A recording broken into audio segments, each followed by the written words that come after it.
Hannah Reed's hands trembled against the clinic examination table, 30 weeks pregnant and 300 miles from the man she'd run from. The ultrasound screen showed her daughter's steady heartbeat, a secret she'd kept for 7 months. Outside, Providence's winter rain matched the storm building in her chest.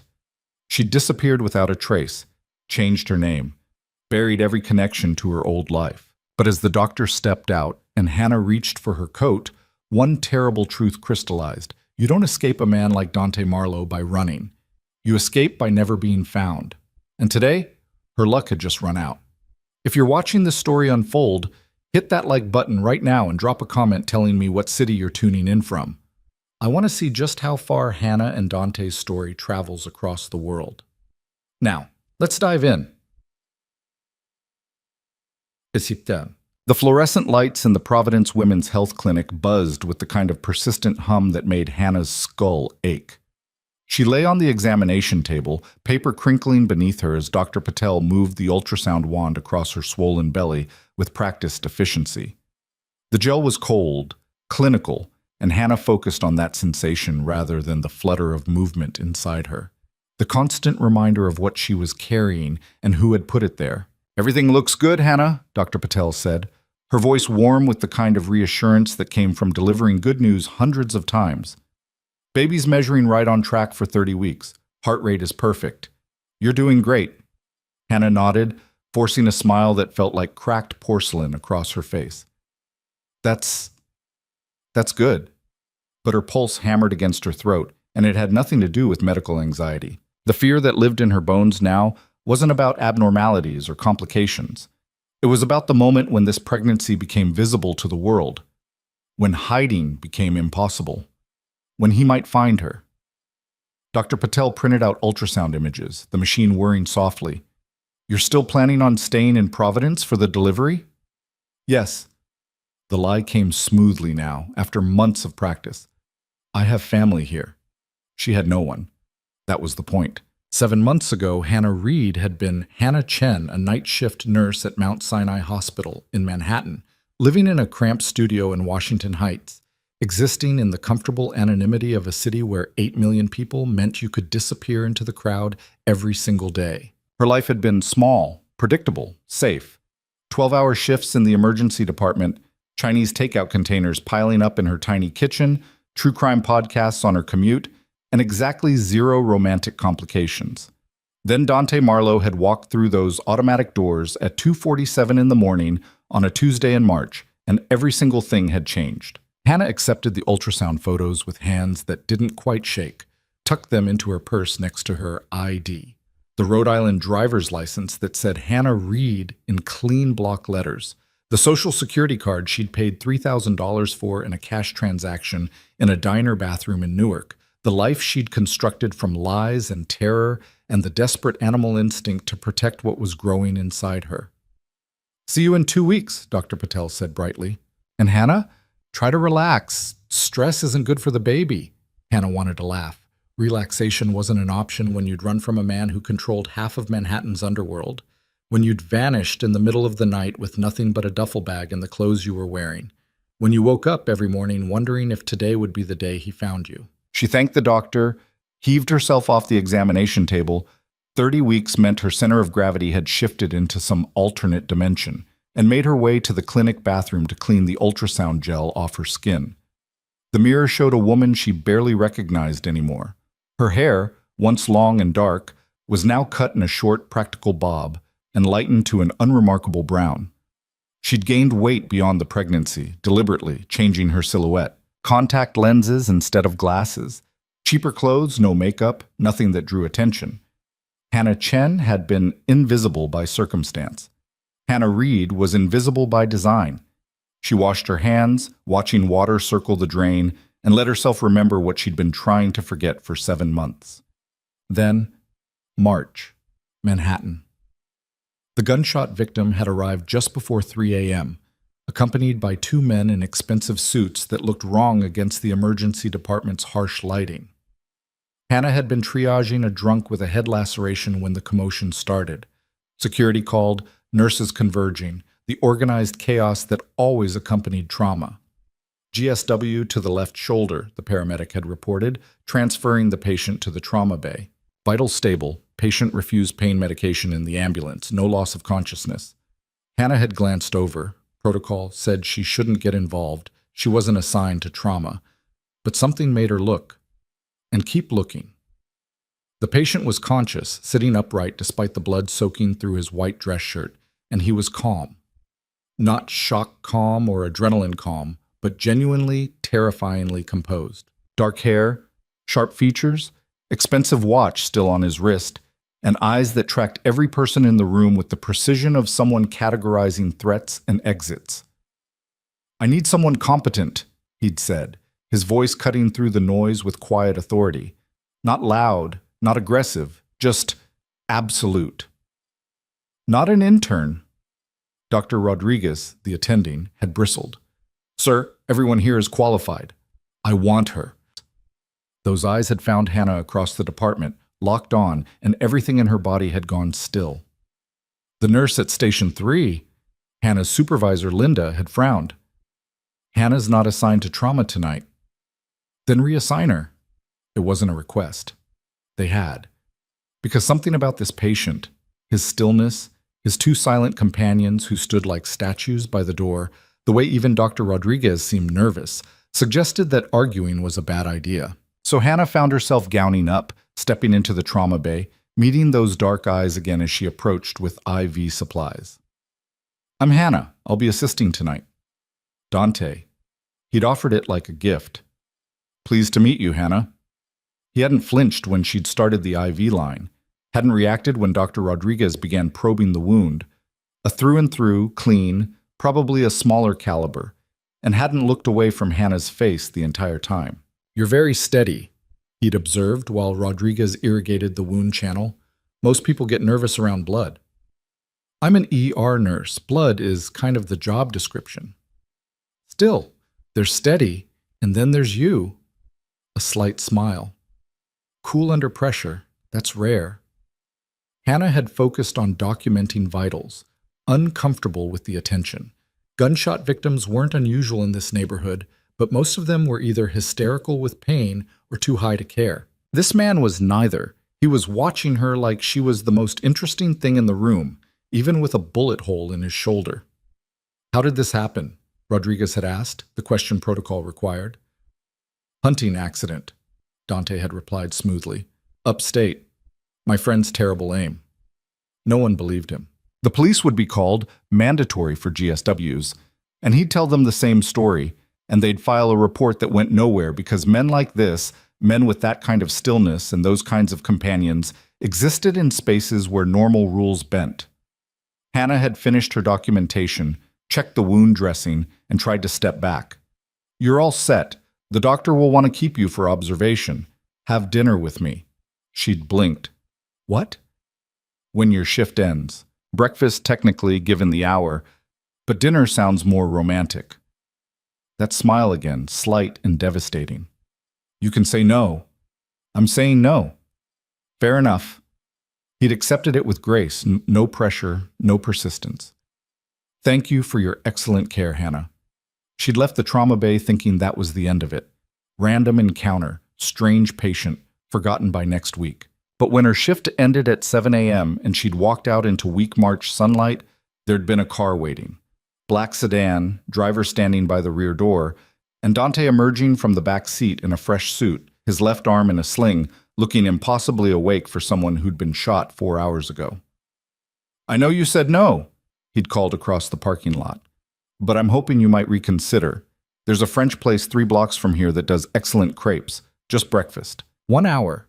I promise I'm more interesting than I look." Hannah should have walked away. Every instinct screamed danger.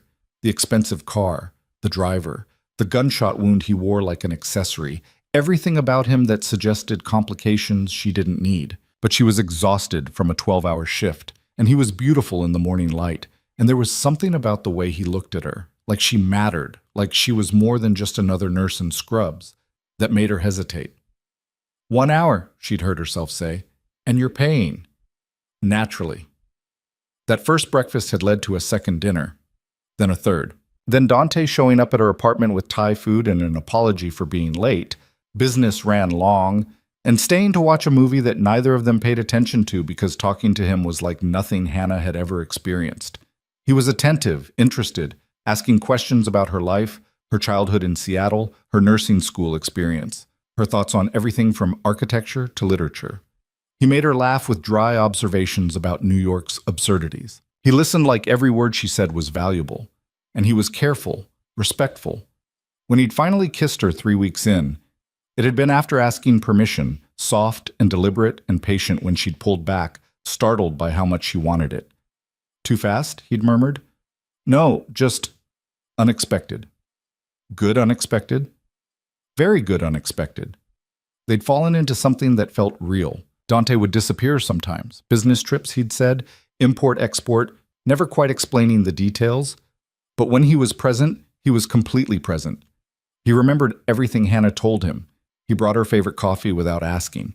He showed up at her apartment at 3 a.m. when she texted that she'd had a bad shift, just to hold her while she decompressed. 2 months in, he'd taken her to his apartment, a penthouse in Tribeca that should have been the first real warning sign, all floor-to-ceiling windows and modern art and furniture that cost more than Hannah's annual salary. And she'd let herself believe the import-export story because she wanted to, because he was gentle with her, because falling in love was easier than asking hard questions. They'd made love that night with Manhattan glittering below them, and Dante had touched her like she was precious. And Hannah had thought maybe, impossibly, she'd found something rare and good. Then June happened. She'd been at his place, comfortable enough now to show up with her own key, letting herself in after an early shift. Dante wasn't home yet, still at a meeting, but she'd planned to surprise him with dinner. She was in the kitchen, chopping vegetables, when she'd heard his voice in the hallway. I don't care about his excuses, Marco. He had 2 weeks to deliver and he didn't. That's a problem. Hannah had frozen, knife suspended above the cutting board. Examples need to be made. Dante's voice was cold, empty of the warmth she knew. The warehouse on Pier 19. Make it clean, make it quiet, and make sure everyone understands what happens when you waste my time. No loose ends. A pause. I don't want to hear his name again after tonight. Handle it. The front door had closed. Footsteps in the hall. Then Dante had appeared in the kitchen doorway, and his face had transformed, the coldness evaporating, replaced by genuine pleasure. Hannah, I didn't know you were coming over. She'd stood there, knife still in hand, mind racing. Warehouse, clean, quiet, no loose ends. Surprise, she'd managed.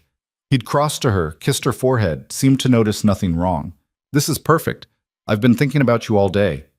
Hannah had finished making dinner in a fog, smiled and responded, and moved through the evening on autopilot while her brain tried to process what she'd heard. Maybe she'd misunderstood. Maybe it was legitimate business. Maybe handle it meant something normal and legal and not at all like what it sounded like. But she'd started paying attention after that. And once you started seeing the cracks, they were everywhere. The phone calls Dante took in another room, his voice dropping to that cold register. The men who stopped by the apartment, always well-dressed, always respectful, but with eyes that tracked movement like predators. The way Dante carried himself in public, the slight deference other people showed him, the conversations that stopped when he approached. The night she'd woken at 2 a.m. to find him sitting in the dark living room, blood on his knuckles, staring at nothing. Dante? She'd approached carefully. What happened? He'd looked at her, and for just a moment, she'd seen something vast and dangerous in his expression. Then he'd blinked, and it was gone. Work. It's handled. Go back to bed. Your hands. Go back to bed. Not angry, but absolute. She had. And in the morning, his knuckles had been bandaged, and he'd made her coffee and kissed her goodbye, and neither of them mentioned it.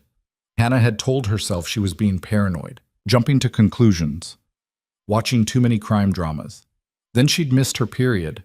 The pregnancy test had been positive on the first try, 2 pink lines appearing in the CVS bathroom during her lunch break, the floor tilting beneath her feet.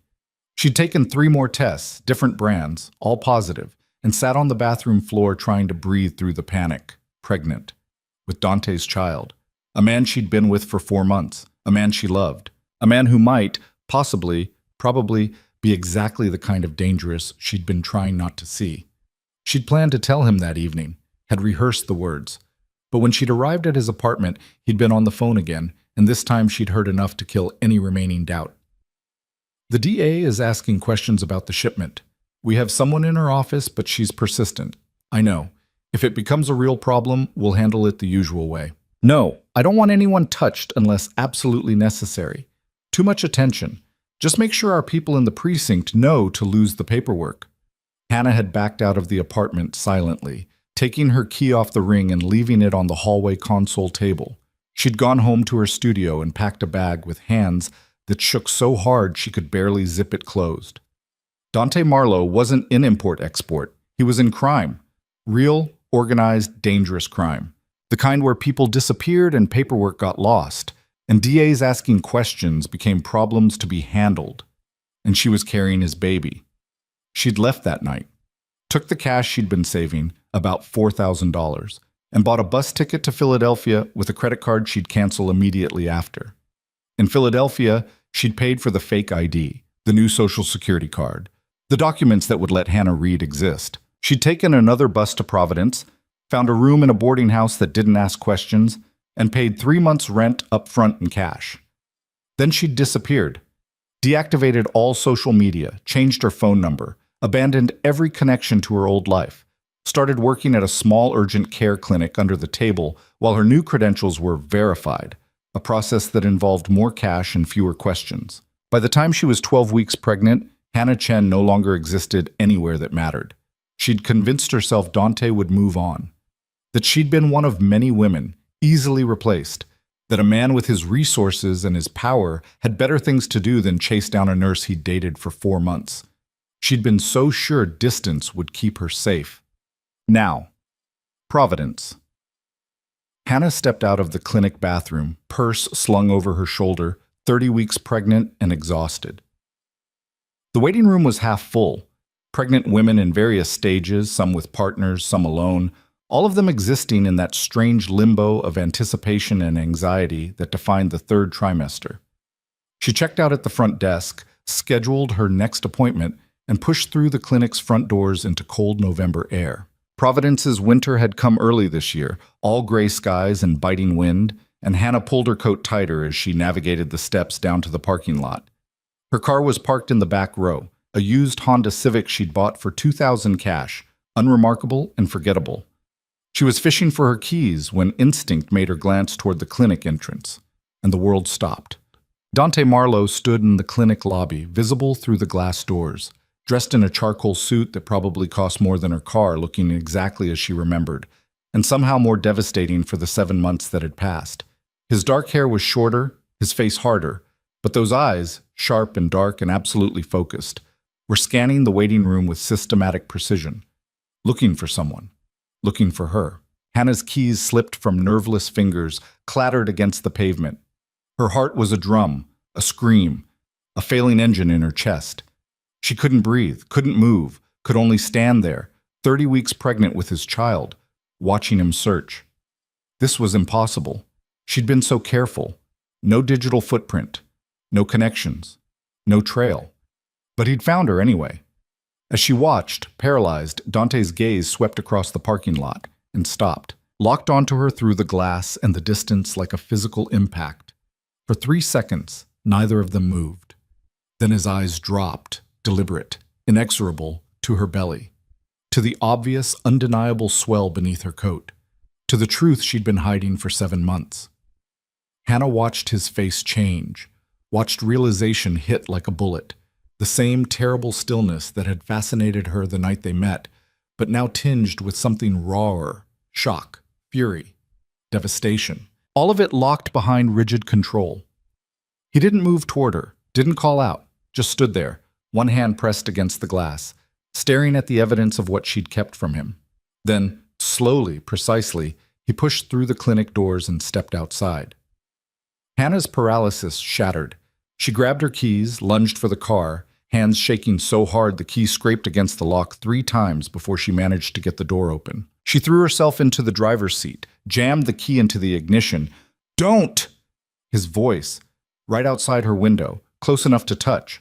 Hannah's head snapped up. Dante stood beside her car, not threatening, not blocking, just there. Present, real. The ghost she'd been running from made flesh. Please, he said quietly, don't run again. Her hands were locked on the steering wheel, engine running, every muscle screaming to flee. But something in his voice, not anger, not demand, just exhaustion, and something that sounded like pain, made her hesitate. How did you find me? Her voice came out broken. Does it matter? Yes. Dante's jaw worked. I've been looking for 7 months, Hannah. Every city between here and Seattle. Every hospital. Every clinic. Every urgent care center. I found 43 women who matched your description. You were number 44. 7 months. He'd spent 7 months searching. You shouldn't have looked, she whispered. You're carrying my child. His voice cracked on the last word. Did you really think I wouldn't? Hannah's eyes burned. She wanted to scream at him, that she'd been terrified, that she'd heard him order violence like it was nothing, that she'd run to protect their baby from a world where people disappeared and problems were handled. But her throat closed around the words. Why didn't you tell me? Dante asked. Not angry now, just wounded. When you found out, why didn't you? He stopped, pressed his palms against his eyes. I would have, Hannah, I would have done anything, changed anything. Why did you run? Because I heard you. The words tore out of her. That night in June, the phone call, the warehouse, the DA, making problems disappear. I heard it all, Dante, and I couldn't bring a baby into that. Silence. Dante's hands dropped, and his face was devastated. So you disappeared, he said finally. Changed your name, became someone else. Let me think you were... He couldn't finish. Do you have any idea what these months have been like? Thinking you were hurt, or worse, or just gone? I had to protect our child? He gestured at her belly, his control fracturing. By keeping her existence a secret? By making sure I would never know I was going to be a father? That's protection? You're a criminal, Hannah shouted, and several people in the parking lot turned to stare. She lowered her voice, vicious and desperate. You run an empire built on violence and fear. You make people disappear, Dante. You order executions over the phone like it's nothing. What was I supposed to do? Stay? Raise a baby in that world? Let our daughter grow up watching you. Watching me what? His voice went very soft, very dangerous. Say it. Hannah met his eyes. Watching you become a monster. The words landed like a slap. Dante went absolutely still, and for a moment Hannah saw the man from the phone calls, cold, remote, capable of terrible things. Then his shoulders sagged, and he looked away. You're right, he said quietly. About everything. The business, the violence, the darkness, all of it. You're right to be afraid. He turned back to her, and his eyes were raw. But you're wrong about one thing. I could never be a monster to her, to you. You're the only real thing I've had in 10 years, Hannah. You and... His gaze dropped to her belly again. And her. How do you know it's a girl? The ghost of a smile. I don't. Instinct. Am I right? Hannah said nothing, which was answer enough. Dante exhaled. I'm not asking you to come back to New York. I'm not asking you to trust me or forgive me or pretend the last 7 months didn't happen. I'm just asking... He stopped, struggling. Let me be part of this, please. I'll prove I can change. I'll do whatever you need. But don't shut me out of her life before it even begins. Every rational part of Hannah screamed to refuse, to drive away, disappear again, protect her daughter from the inevitable tragedy of loving a man who lived in shadows. But she looked at Dante, really looked, and saw something she hadn't expected. Fear. Real, genuine human fear that she would say no. I have conditions, she heard herself say. Hope flared in his expression. Anything. No weapons. Not around me, not around her, not ever. Done. No violence, no threats, no using your resources to intimidate or control. Done. You don't get to decide where I live or how I live. I'm not moving back to New York. I'm staying here, and you don't get a say in that. Okay. And if I think for 1 second that you're bringing danger into our daughter's life, I disappear again. And next time, you won't find me. Dante flinched but nodded. Understood. Hannah's hands were still shaking. I don't know if I believe you can change. I don't know if any of this is possible, but she pressed a hand to her belly. She deserves to know her father. If you can prove you're someone worth knowing, I will. Dante's voice was rough. I swear to you, Hannah, I will prove it. She didn't know if she believed him. Didn't know if men like Dante Marlowe could really walk away from the darkness they'd built. But she saw the desperation in his eyes, and despite everything, some traitorous part of her heart still remembered what it felt like to love him. There's a coffee shop 2 blocks from here, she said finally. We can talk. Just talk. And then you leave, and I decide when we meet again. Yes. Okay. Thank you. Hannah pulled out of the parking space, watched in her rearview mirror as Dante walked to his own car. Black Mercedes, of course, because some things didn't change. She drove to the coffee shop on automatic, parked, and sat gripping the steering wheel until her breathing steadied. This was insane. She was about to have coffee with the man she'd run from, the man whose world was built on violence, the man who'd somehow tracked her across 3 states and 7 months because he refused to give up, the man who was her daughter's father. Hannah climbed out of the car, one hand pressed to her belly, where Lila, she'd named her Lila, alone in a Providence apartment, whispering the name like a promise, kicked against her ribs as if sensing the storm outside. It's okay, Hannah murmured. We're okay. I've got you. But as Dante's Mercedes pulled into the parking space beside hers, and he emerged looking simultaneously powerful and vulnerable in his expensive suit, Hannah wondered if she'd just made the biggest mistake of her life. Or if, impossibly, she'd just given them all a chance at something different. She'd find out soon enough. The coffee shop was one of those aggressively comfortable places designed to make customers linger. Exposed brick walls, mismatched furniture, indie music playing just below conversation level. Hannah chose a table in the back corner, away from the windows, her nursing instincts automatically cataloging exits and sightlines. Old habits from the ER, she told herself. Not paranoia. Dante returned from the counter carrying 2 cups, setting a decaf latte in front of her without asking. He'd remembered. Of course he had. The man who remembered everything, who'd tracked her across 3 states, who looked at her now like she was something precious and dangerous all at once. Thank you, Hannah said, wrapping her hands around the cup for something to hold on to. He sat across from her, and the silence stretched tight and terrible between them. Up close, she could see the changes 7 months had carved into him, new lines around his eyes, a hardness in his jaw that hadn't been there before, shadows under his eyes that spoke of sleepless nights. He looked like a man who'd been through war.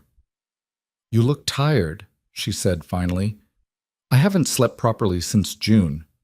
Dante's voice was rough. Every night, I wondered if you were safe, if you were eating, if you were alone somewhere, afraid, needing help. I couldn't give because I didn't know where you were. Hannah's throat tightened. I've been fine. You've been hiding. Not an accusation, just fact. Working under the table at an urgent care clinic, living in a boarding house under a fake name, paying for everything in cash. That's not fine, Hannah. That's survival. She stared at him. How do you know all that? Because I know you. Dante leaned forward slightly. You're too good a nurse to stop working, but you'd avoid hospitals where background checks are thorough. You'd need income, but couldn't risk official employment. You'd find somewhere cheap to live that didn't ask for references. And you'd pay cash for everything because credit cards leave trails. He paused. I know you because I spent 4 months learning everything about you, and I've spent 7 months trying to find you. So yes, I know how you've been surviving. The accuracy was terrifying. Hannah took a shaky sip of her latte. You said you found 43 other women first. Women who matched your general description. Different hair, different names, but the right age, the right build, working in medical fields in cities between New York and the West Coast. His hands wrapped around his own cup, knuckles white. I hired investigators in every state, checked employment records, housing registries, DMV databases. Every lead that came back, I followed personally. That must have been expensive. Money isn't the point. What is the point, Dante? Hannah's voice cracked. You run a criminal empire. You have enemies, rivals, people who want to hurt you. Finding me, being here, it doesn't change what you are. It doesn't make this safe. Dante was quiet for a long moment, staring into his coffee like it held answers. When he spoke, his voice was careful, measured. You asked me once what I did for a living. Import-export, I said. That was true, technically. I do import things. Goods that people want but can't get through legal channels. And I export problems for people who can afford my services.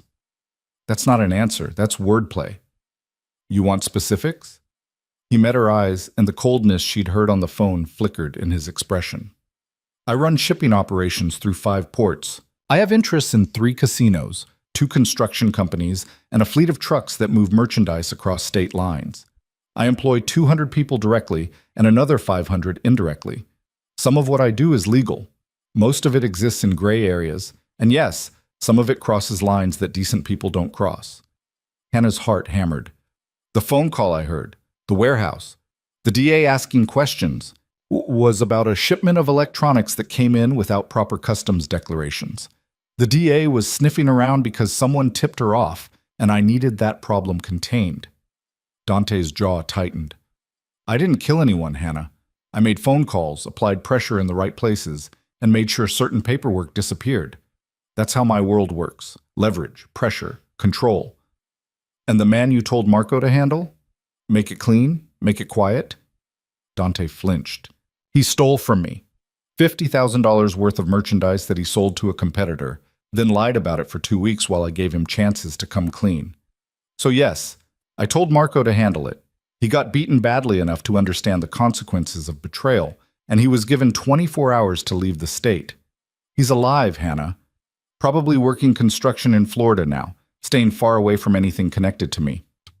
You beat someone until they fled the state, and you're telling me this like it's reasonable. In my world, it is reasonable. It's mercy. His voice went hard. If I'd been the man you're afraid I am, he would have disappeared into the harbor, and no one would have asked questions. But I don't kill people for stealing, and I don't order executions. I operate in darkness, but I'm not a monster. Hannah wanted to believe him. But the gap between the Dante she'd loved and the Dante sitting across from her felt impossibly wide. You said you'd prove you could change. How? How do you walk away from an empire? Carefully, slowly, and with considerable financial loss. Dante pulled out his phone, tapped the screen a few times, and slid it across the table. This is what I've been doing for the last 7 months when I wasn't searching for you. Hannah looked at the screen. It showed a document. Legal language, dense and incomprehensible, but certain phrases jumped out. Asset liquidation, corporate restructuring, ownership transfer. I don't understand. I'm dismantling it. Dante's voice was flat. The shipping operations are being sold to a legitimate international firm. The casinos are going to a buyer in Atlantic City. The construction companies are transferring to my second-in-command, who'll run them straight. Everything that exists in legal gray areas is being separated from everything that doesn't. Hannah's breath caught. Why? Because you're right. He took the phone back, turned it off, set it aside. A child shouldn't grow up in that world. I've spent 10 years building an empire on leverage and fear, and I've told myself it was necessary, that I was providing for people, that I kept violence to a minimum. But you heard one phone call and ran 300 miles. That tells me everything I need to know about what I've become. People don't just walk away from that kind of power. I'm not walking away. I'm burning it down piece by piece and building something different from the ashes. Dante's eyes were fierce. It'll take time. 6 months, maybe a year. But by the time our daughter is born, I won't be the man you ran from. Our daughter. He said it with such certainty, such ownership, and Hannah's hand went instinctively to her belly. You keep saying she, Hannah said quietly. You really think it's a girl? I know it's a girl. A ghost of a smile. Call it instinct. Am I wrong? She shook her head slowly. The ultrasound confirmed it 2 weeks ago. A girl. Dante's face transformed, pure, unguarded joy, flooding his expression for just a moment before he locked it down again. But his hands were shaking when he picked up his coffee. A daughter. We're having a daughter. I'm having a daughter, Hannah corrected. I don't know what you are yet. The joy dimmed. Fair. They sat in silence, the reality of the situation settling over them like snow. Hannah studied the man across from her, this strange amalgamation of the tender lover she'd known and the dangerous criminal she'd discovered. She wanted to trust him, wanted to believe people could change, that love could redeem, that their daughter could have a father who wasn't defined by darkness. But wanting wasn't the same as believing. "Tell me about the last 7 months," Dante said suddenly. "How you've been. If you've been taking care of yourself. If you've been alone." Hannah hesitated, then found herself talking. About the initial terror of running, sleeping in bus stations and cheap motels, the paranoia that every stranger was one of Dante's people.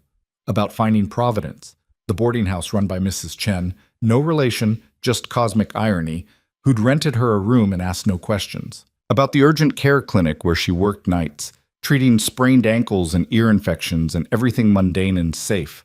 About the loneliness, the bone-deep isolation of carrying a child alone, going to appointments alone, lying awake at 3 a.m. feeling Lila kick and having no one to share it with. "I almost called you," she admitted. "Twice. Once when I was 12 weeks and so sick I couldn't keep anything down for 3 days straight. And once at 20 weeks when I felt her move for the first time. I had my old phone out, your number pulled up, and I just couldn't." Dante's expression was devastated. "I would have come. Dropped everything and come." "I know, that's why I didn't call." He absorbed that like a blow. "You said you have conditions. No weapons, no violence, no control. What else?" Hannah gathered her courage. "I need to know who you really are. Not the version you showed me in Manhattan, the one designed to make me fall in love. The real you. The one who gives orders on phone calls and makes people disappear. I told you, I don't kill." "Into other states after beating them," Hannah finished. "The one who has people in police departments and DA offices. The one who built an empire in 10 years. I need to know that person, Dante. Because if we're doing this, if you're going to be in our daughter's life, I can't have secrets. I can't have you hiding parts of yourself and letting me discover them by accident." Dante was quiet for a long time, his jaw working. Finally, he nodded. "Okay, but not here. This conversation needs privacy, and you need to decide if you're ready to hear it." "When?" "Tomorrow, tonight, whenever you say." He leaned forward. "But Hannah, understand, once you know everything, you can't unknow it. Some things will be ugly, some will be worse than ugly. And you might decide you were right to run, that I'm exactly the monster you're afraid of. Then I'll run again. I won't chase you this time." His voice was raw. "If you hear everything and decide you want nothing to do with me, I'll stay away. I'll set up a trust for our daughter, make sure she never wants for anything, but I won't force myself into her life. That's my promise." Hannah studied him, trying to read truth in the lines of his face.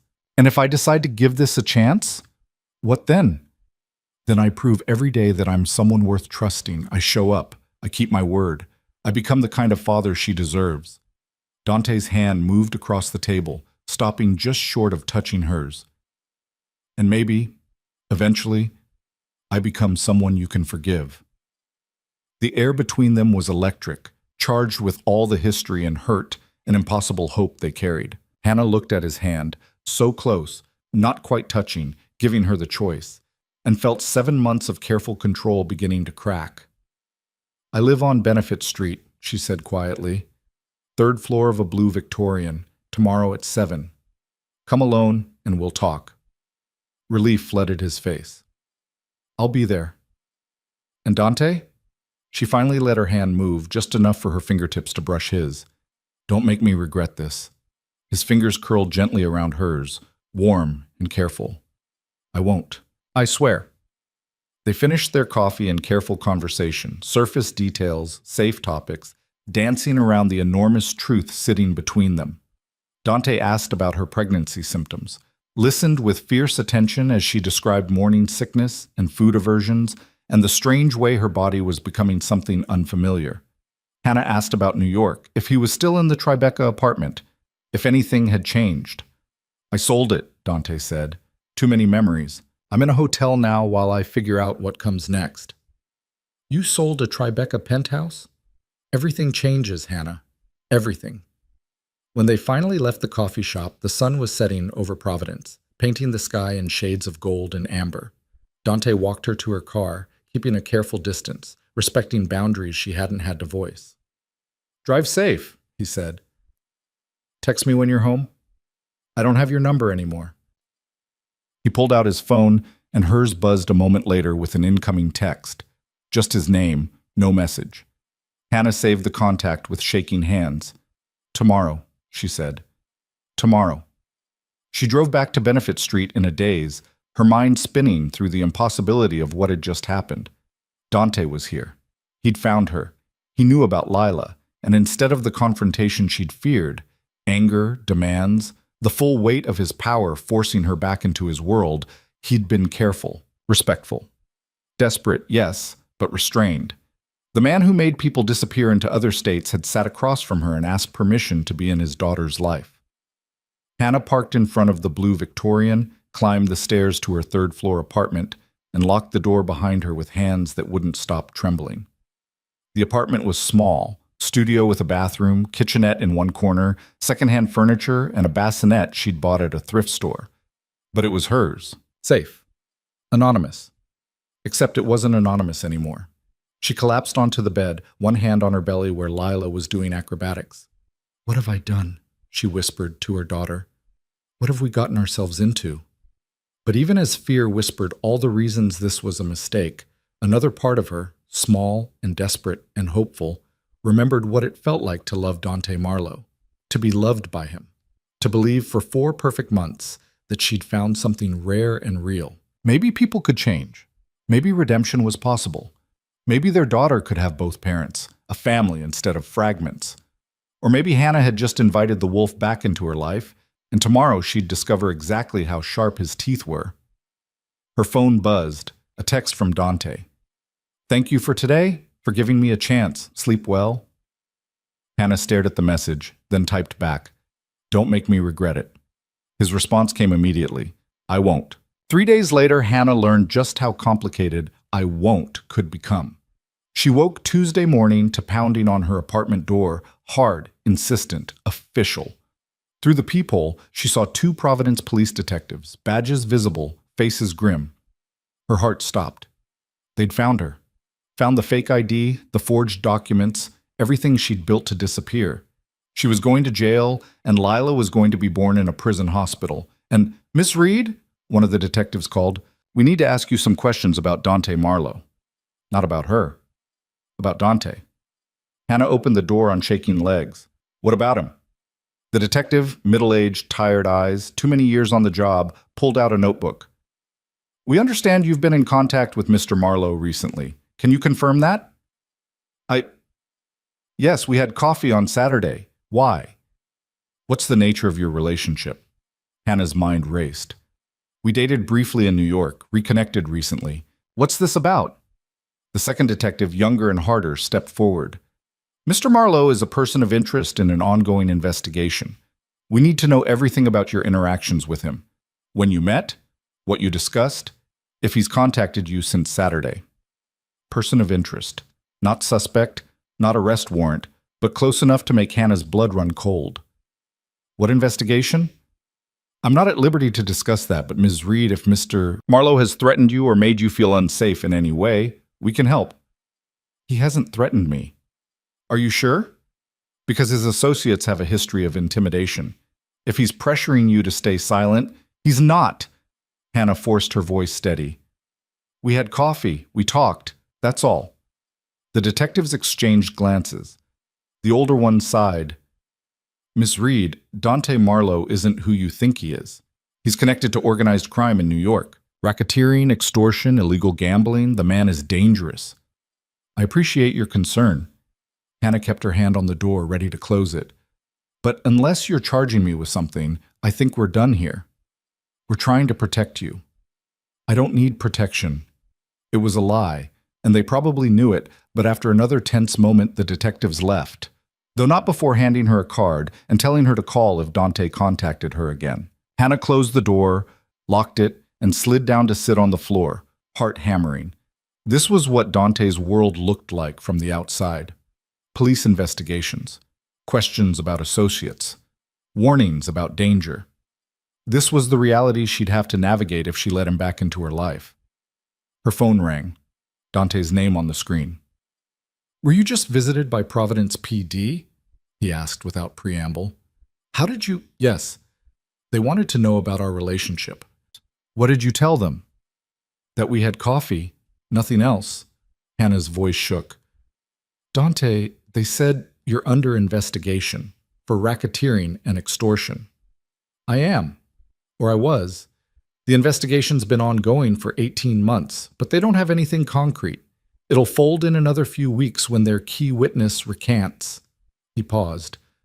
"I didn't know they'd track you down. I'm sorry. I should have warned you." "Their key witness is going to recant? Just like that?" "He's being offered a better deal elsewhere. Nothing violent, Hannah. Just leverage. The kind that makes problems go away."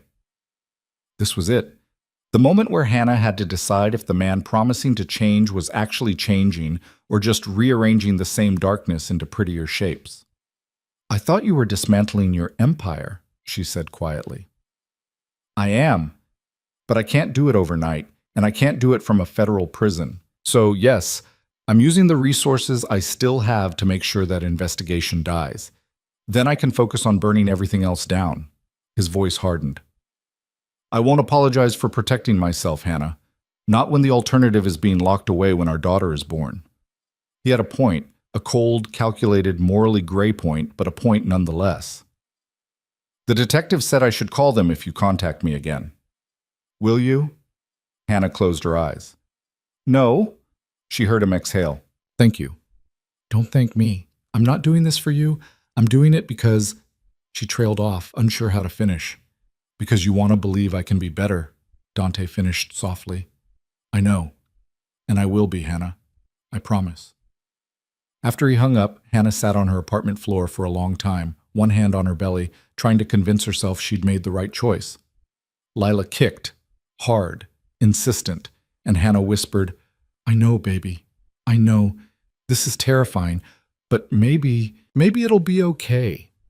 Wednesday brought the first gift, a package left at her door with no return address. Inside, a baby blanket so soft it felt like touching clouds, pale yellow with delicate embroidery along the edges. No note, but Hannah knew who'd sent it. Thursday brought the second, a text from Dante with a photo attached. A trust fund document, legally notarized, setting aside $2 million in Lila's name. Access restricted until she turned 18, managed by an independent trustee, untouchable by either parent. Hannah stared at the number until it stopped looking real. $2 million. For a daughter Dante had never met, might never meet if Hannah decided to run again. Friday evening, there was a knock on her door. Not police this time, but a woman in her 40s with kind eyes and a professional demeanor. She introduced herself as Dr. Sarah Vance, an OBGYN from Women and Infants Hospital. "I don't have an appointment," Hannah said, confused. "I know. This is a personal visit. May I come in?" Wary, Hannah let her enter. Dr. Vance settled into the apartment's single chair and got straight to the point. "A mutual acquaintance asked me to check on you. Make sure you're receiving adequate prenatal care, that everything is progressing normally." He was quite concerned. "Dante sent you." "He did, with instructions to provide any medical support you need, no questions asked, and to bill him directly." Dr. Vance smiled gently. "I'm not here to pressure you into anything, but if you'd like a second opinion on your pregnancy, or access to better facilities for delivery, or just someone to talk to about your options, I'm available." Hannah wanted to be angry about the intrusion, the way Dante was inserting himself into her life through expensive gifts and well-meaning doctors. But sitting across from this kind-faced woman who specialized in high-risk pregnancies, who'd come to her shabby apartment without judgment, she felt something else instead. Cared for. Protected. Seen. "Everything's been normal so far," Hannah said slowly. "But I've been worried about delivery. The clinic I go to is fine for prenatal care, but for labor—" She trailed off. "Women and Infants is one of the best facilities in New England. We have a level 4 NICU, private birthing suites, excellent staff-to-patient ratios. And if you decide to deliver there, I'd be honored to be your attending physician." Dr. Vance pulled out a card. "Think about it. No pressure, but the offer stands. After she left, Hannah held the card for a long time, feeling the weight of what Dante was doing. Not controlling her choices, not demanding access, just quietly building a safety net beneath her, making sure she and Lila had everything they needed, whether he was in their lives or not. It was manipulation, in a way. Gentle, well-intentioned manipulation designed to show her he cared, that he could provide, that choosing him meant choosing security. But it was also just care, real, tangible effort to make her life easier. Hannah texted him. Dr. Vance came by. His response, "I hope that was okay. I just wanted to make sure you had options." Another text quickly following, "I'm not trying to control you. If it felt that way, I'm sorry." Hannah stared at her phone, then typed, "It didn't feel like control. It felt like you were thinking about what we might need. Thank you for that."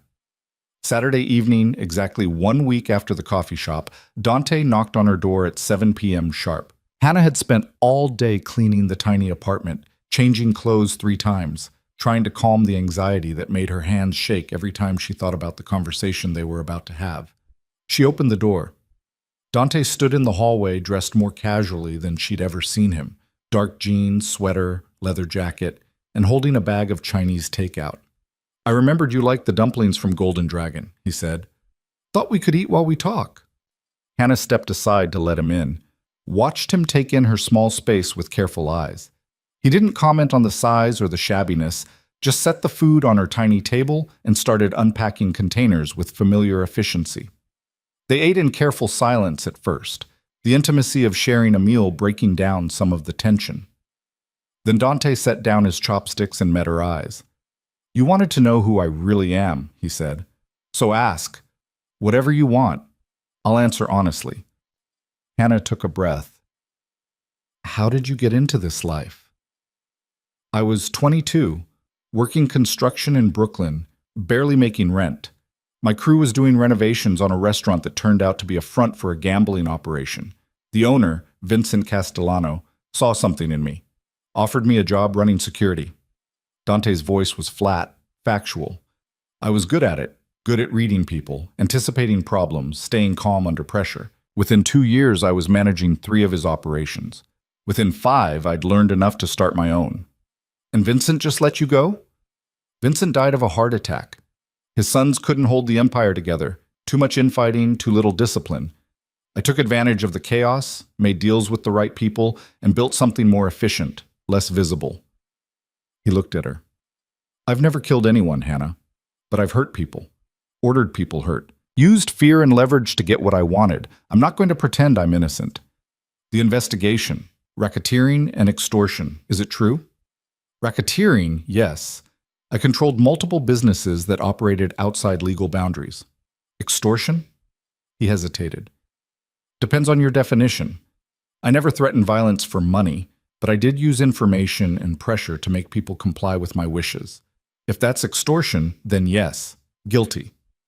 Hannah's stomach churned. "And you're just walking away from all of that?" "I'm trying to. It's complicated.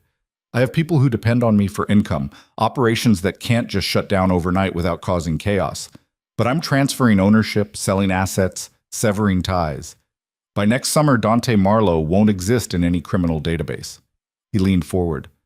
"I'm doing this for her, for Lila." Hannah's breath caught at hearing him use their daughter's name. "I never told you that." "It was on the ultrasound photo in your purse, when you set it on the table at the coffee shop." A slight smile. "Lila, it's perfect." She should be angry about him snooping, but all she felt was tired. What if you can't walk away? What if your enemies come after you? "I've been very careful to make sure walking away is possible. I've shared enough information with enough people that if something happens to me, everyone goes down together. Mutually assured destruction. It's not elegant, but it works." "That doesn't sound like you're out. That sounds like you're trapped." Dante's jaw tightened. "I am trapped. I've been trapped for 10 years in a world I built with my own hands. But I'm finding the exit, Hannah. Slowly, carefully, but I'm finding it." They talked for hours. About his business, his regrets, the things he'd done that kept him awake at night. About the beatdowns he'd ordered, the bribes he'd paid, The way he'd learned to operate in shadows so deep most people never knew he existed. He didn't justify or excuse, just laid it all out with brutal honesty. And Hannah listened, watching this man she'd loved and feared in equal measure, trying to reconcile the tender lover with the crime boss, the attentive father-to-be with the man who made people flee states. "Why me?" she asked finally. "You could have any woman. Why did you pursue a night shift nurse with no money and no connections?" Dante was quiet for a moment. "Because you looked at me like I was just a man, not a threat, not an opportunity, just a person. Do you have any idea how rare that is?" His voice roughened. "Everyone in my world wants something. They fear me, or they want to use me, or they're calculating angles. But you just took care of my gunshot wound and told me I needed to eat better, and smiled at me like I was worth smiling at." I'd forgotten what that felt like. Hannah's eyes burned. "And then I ran. You ran because I gave you reason to. Because I was careless, and you heard something you shouldn't have, and you made the smart choice." He reached across the table, careful, giving her time to pull away. When she didn't, his hand covered hers. "I don't blame you for running, Hannah. I blame myself for giving you no other option." His hand was warm, familiar, and Hannah felt 7 months of carefully maintained distance beginning to crumble. "I'm still afraid. I know. I don't know if I can trust you. I know that too. But I want to." The admission felt like stepping off a cliff. "For Lila. For me. I want to believe this is possible." Dante's fingers tightened around hers. "Then let me prove it. One day at a time. I'll show up, I'll keep my promises, and I'll become someone worthy of that trust." Hannah looked at their joined hands, at the man who'd torn apart his empire to find her, at the impossible situation they'd stumbled into. Then she looked at her belly, where Lila was quiet now, maybe sleeping, maybe listening somehow to the conversation that would shape her entire life. "Okay," Hannah whispered. "One day at a time." Dante's eyes closed briefly, relief washing over his face. When he opened them again, they were bright with something that looked dangerously close to hope. "Thank you," he said, "for this chance. I won't waste it." He left an hour later, but this time when he walked away, it felt less like an ending and more like the beginning of something terrifyingly fragile.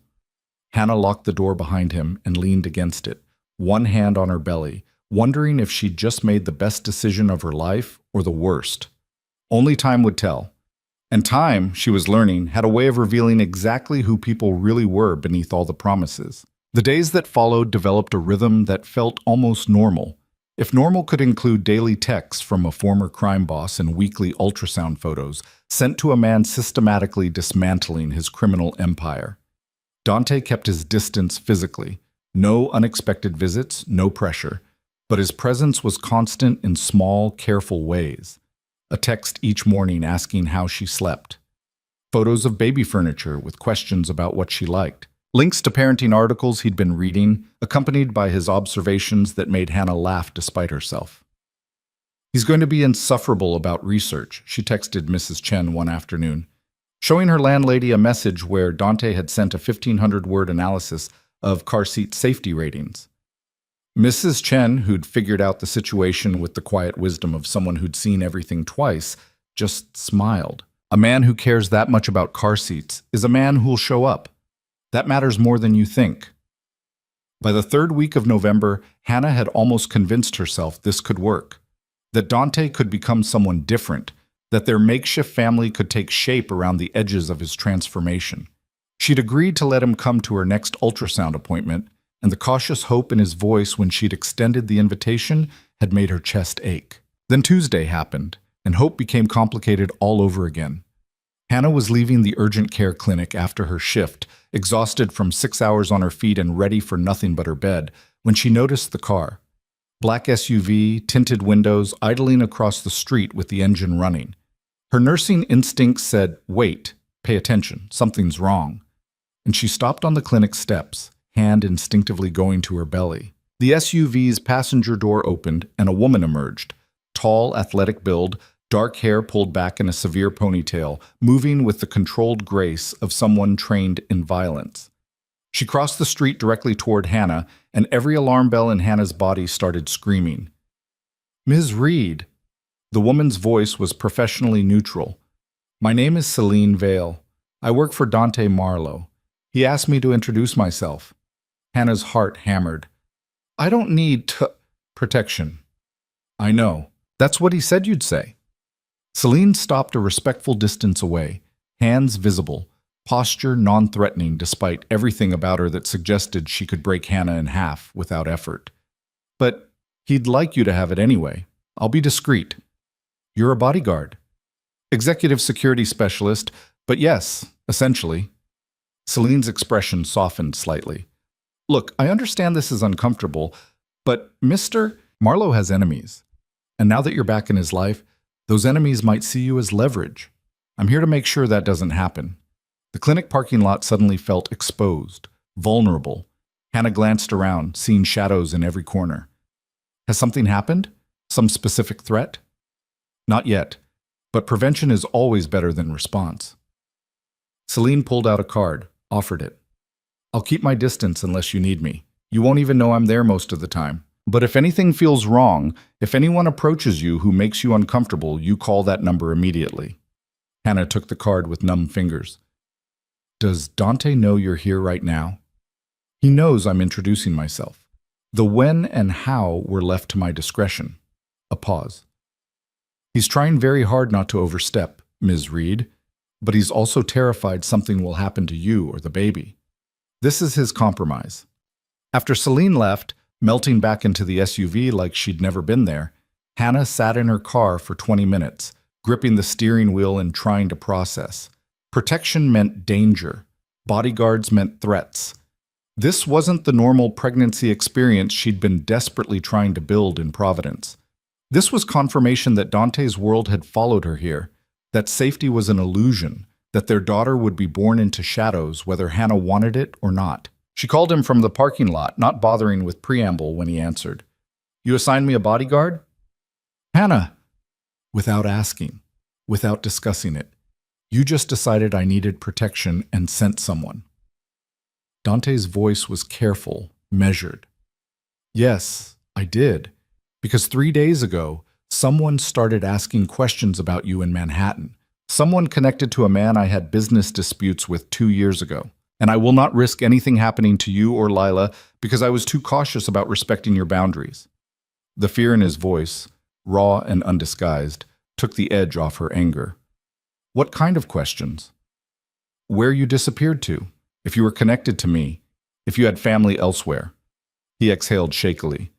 "Nothing concrete yet. But Hannah, these people don't ask idle questions. If they're looking into you, it's because they think you matter to me. And they're right." Hannah pressed her free hand to her belly, where Lila was doing her evening gymnastics routine. "Who are they?" "His name is Ronan Cross. We had a territorial dispute over shipping routes in 2024. I won, he lost significant revenue, and he's held a grudge ever since. He's not stupid enough to come after me directly, but if he thinks there's someone I care about..." Dante's voice hardened. "Celine is the best in the business. Former military, specialty in executive protection, completely trustworthy. She'll keep you safe." "I didn't agree to this." "I know, and I'm sorry for that. But I'm not sorry for protecting you, and I won't apologize for doing whatever's necessary to make sure you and Lila are safe." A pause. "You can be angry with me. You can tell me I'm overstepping, but please let Celine do her job."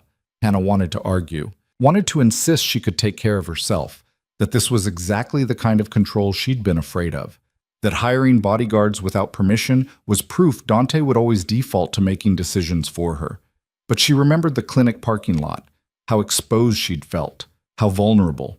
And she thought about Lila, about the daughter who couldn't protect herself, who depended entirely on Hannah's choices.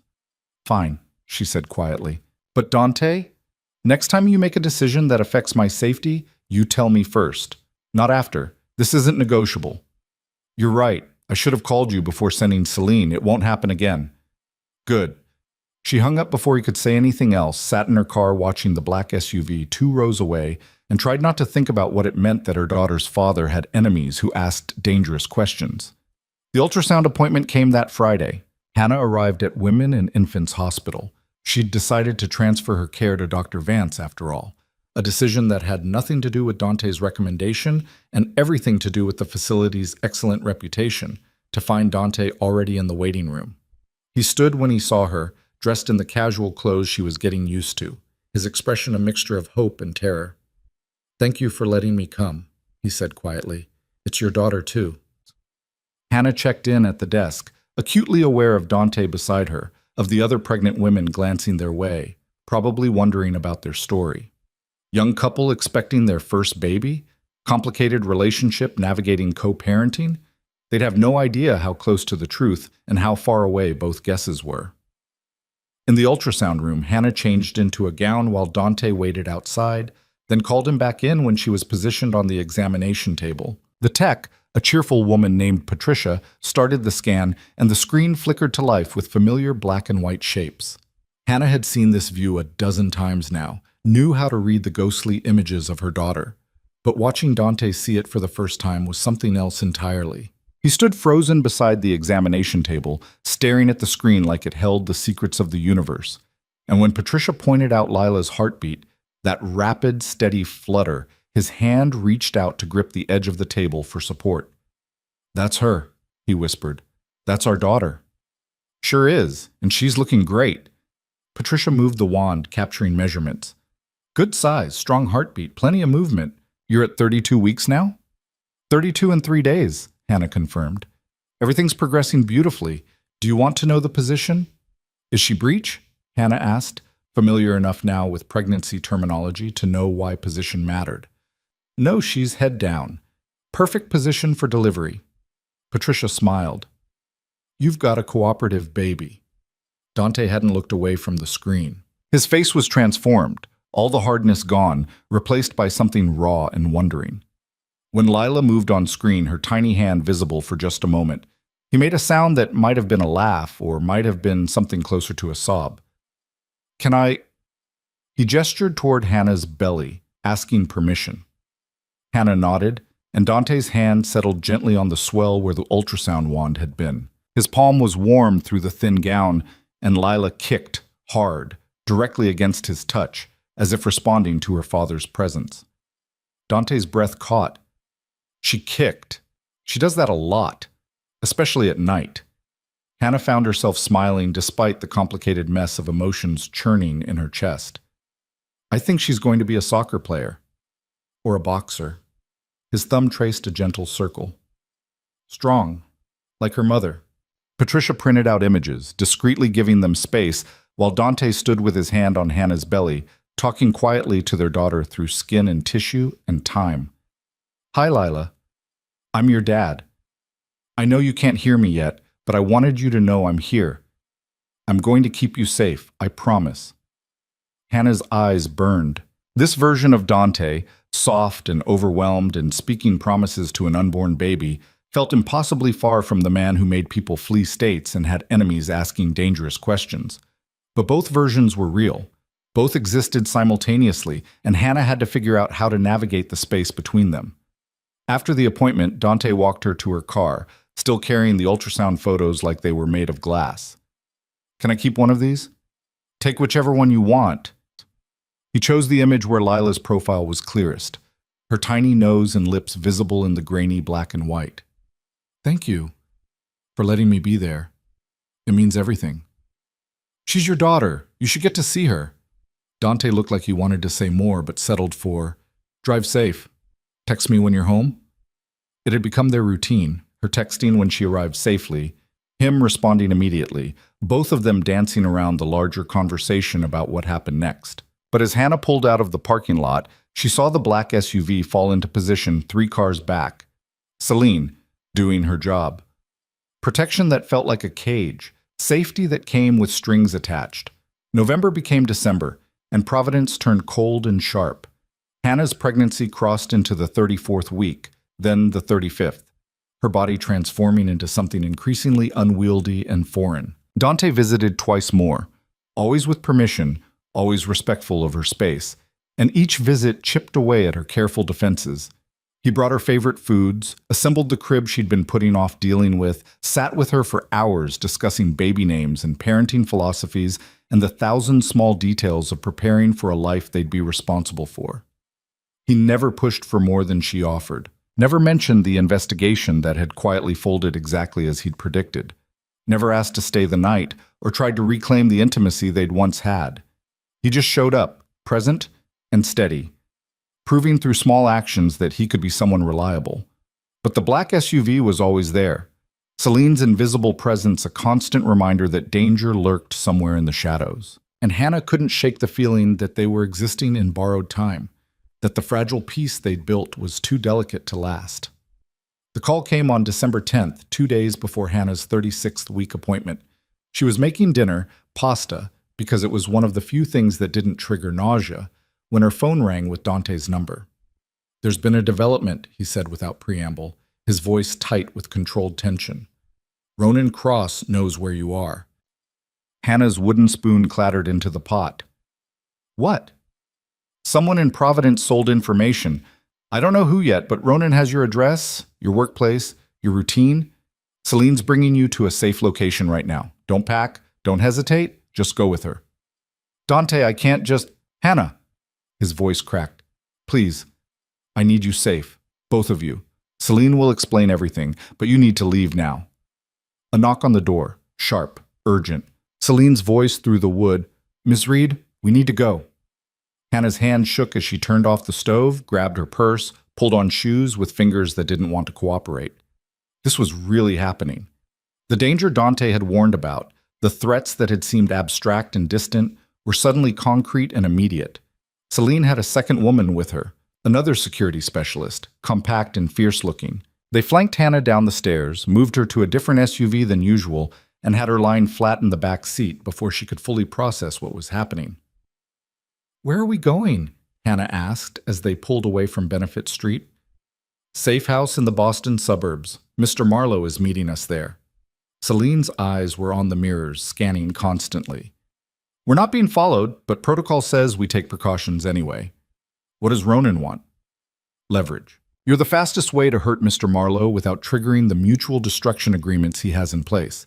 Ronan thinks if he has you, he can force concessions." Hannah's hand pressed to her belly. "And if Dante doesn't give him what he wants?" Celine's silence was answer enough.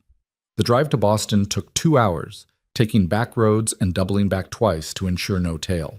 Hannah spent it texting with Dante, his responses coming in rapid bursts of reassurance and fury that someone had endangered her. The safe house turned out to be a sprawling suburban home in Newton, set back from the road with high fences and security cameras visible on every corner. Dante was waiting inside, pacing the living room like a caged animal. When Hannah walked in, he crossed to her in 3 strides, his hands hovering near her shoulders like he wanted to pull her close, but didn't quite dare. "Are you okay? Is Lila—" "We're fine. Scared, but fine." Hannah let herself lean into him slightly, exhaustion winning over pride. "Dante, what's happening?" He guided her to the couch, sat beside her with careful distance. "Ronan's been planning this for weeks. He had someone watching your apartment, mapping your routine, waiting for the right moment. Celine's team picked up the surveillance 3 days ago, and we've been building a counter-strategy." "Counter-strategy for what?" "For keeping you safe while I deal with Ronan permanently." Dante's voice went cold, and Hannah saw the crime boss emerging through the cracks in the father-to-be. "He threatened you, threatened our daughter. That's not something I can let stand." Fear spiked through her. "What does deal with permanently mean?" "It means I'm going to make sure he never looks in your direction again." "By killing him?" Hannah pulled back, searching his face. "Is that what you're planning? Murder?" Dante's jaw worked. "I'm planning to protect my family by any means necessary. That's not an answer. It's the only answer I have right now." He stood, started pacing again. "Ronan operates out of New York. He has connections in shipping, gambling, some drug distribution. He's well protected, well funded, and he won't stop just because I ask nicely. So I need to either make him stop or make him disappear." Hannah struggled to her feet, her pregnant belly making the movement awkward. "You promised me you were changing, that you were walking away from this life, but the first real test comes along and you're ready to kill someone?" He's threatening you. So threaten him back. Use your leverage, your contacts, whatever tools you have that don't involve murder. Her voice cracked. You told me you'd never killed anyone, that you weren't that kind of man. Were you lying? I've never killed anyone, Dante said tightly. But I've hurt people who threatened what's mine. And Hannah, you and Lila are mine. Not as possessions, but as family. As the only things in this world that actually matter. So yes, if it comes down to Ronan or you, I choose you. Every single time. The declaration should have been romantic. Instead, it felt like a cage closing around her, the reality of Dante's world crushing the fantasy she'd been building. I can't do this, Hannah whispered. I can't raise a daughter in a world where people get disappeared for being threats. I can't spend every day wondering if you're going to come home covered in blood, or not come home at all because you finally crossed the wrong person. Dante stopped pacing, his face stricken. What are you saying? I'm saying maybe I was wrong. Maybe people don't change this much. Maybe the man you are is fundamentally incompatible with the life I need to give Lila. Hannah, I'll stay here until this Ronan situation is resolved. But after that, she pressed a hand to her eyes, fighting tears. After that, I think I need to leave again. Really leave, somewhere you won't find me. The devastation on Dante's face was absolute. He looked like she'd physically struck him, all the air gone from his lungs. You can't mean that. I don't want to. But I have to put Lila first. And right now being connected to you feels like the most dangerous choice I could make for her. Dante opened his mouth, closed it, seemed to physically struggle with what to say. Finally, he just nodded once, sharp and bitter. I'll keep you safe until the threat is neutralized. Then you can decide. He walked out of the room, and Hannah collapsed back onto the couch, one hand on her belly, where Lila was kicking hard, as if protesting the conversation she couldn't possibly understand. I'm sorry, Hannah whispered to her daughter. I'm so sorry. I wanted to give you both parents. I wanted this to work. But I don't know how to make it safe. The safe house felt like a prison for the next 2 days. Celine and her team maintained constant surveillance. Dante was absent, dealing with the Ronan situation, someone said, and Hannah existed in a fog of fear and grief and anger at the impossible situation she'd stumbled into. On the third morning, she woke to voices downstairs, Dante's, Celine's, and a third she didn't recognize. She made her way down carefully, 36 weeks pregnant and increasingly uncomfortable, to find them gathered in the kitchen around a laptop. Dante looked up when she entered, his face haggard like he hadn't slept in days. Hannah, you should hear this. The third person was a man in his 40s, professional-looking with the careful demeanor of a lawyer. He gestured to the laptop screen. Ms. Reed, I'm Thomas Chen, Mr. Marlowe's attorney. We've been building a case against Ronan Cross for the past 72 hours. Financial crimes, racketeering, 3 counts of assault with deadly weapon, illegal weapons trafficking. Between the FBI evidence we've compiled and the testimony from 5 of his former associates who've agreed to cooperate, Ronan will be in federal custody by tomorrow morning. Hannah stared at the screen, at the documents and evidence files spread across it. You're having him arrested? We're providing law enforcement with everything they need to put him away for 20 years minimum. Dante's voice was rough. No murder, no disappearance, no violence. Just legal consequences for illegal actions. I thought you said you needed to deal with him permanently. I do. This is permanent. Federal prison is very permanent. He met her eyes. You were right. What you said about choosing blood meaning our daughter's life begins in blood. I heard you, Hannah, and I made a different choice. The lawyer continued explaining, something about witness protection for the cooperating associates, about federal prosecutors eager for a case this solid. But Hannah barely heard him. She was looking at Dante, at the exhaustion and determination in his face, at the evidence that he'd spent 3 days building a legal case instead of ordering an execution. You listened, she said quietly when the lawyer finished. I always listen to you. Dante's smile was weary, even when what you're saying terrifies me, especially then. Celine's phone buzzed. She glanced at it, then looked up. FBI is moving on Ronan's location now. They're expecting to have him in custody within the hour. The tension in the room shifted, became cautiously hopeful. Hannah felt it in her chest. The first full breath she'd taken in 3 days, the feeling of walking back from a cliff edge. "So it's over?" she asked. "Not yet," Dante said, "but soon. And when it is, you can decide what happens next. Stay or go. I'll respect your choice." He looked at her belly. "I just hope you'll give me the chance to prove I meant what I said.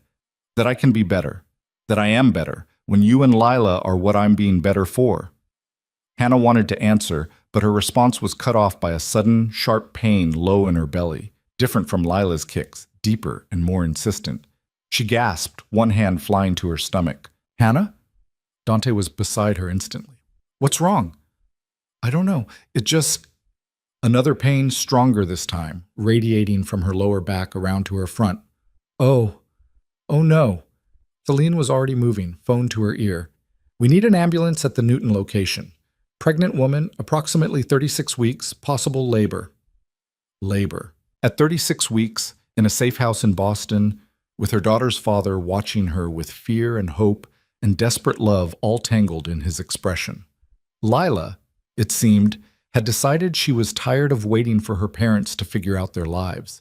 She was coming now, ready or not, and Hannah could only hold on to Dante's hand and hope they'd all survive what came next. The contractions weren't supposed to feel like this.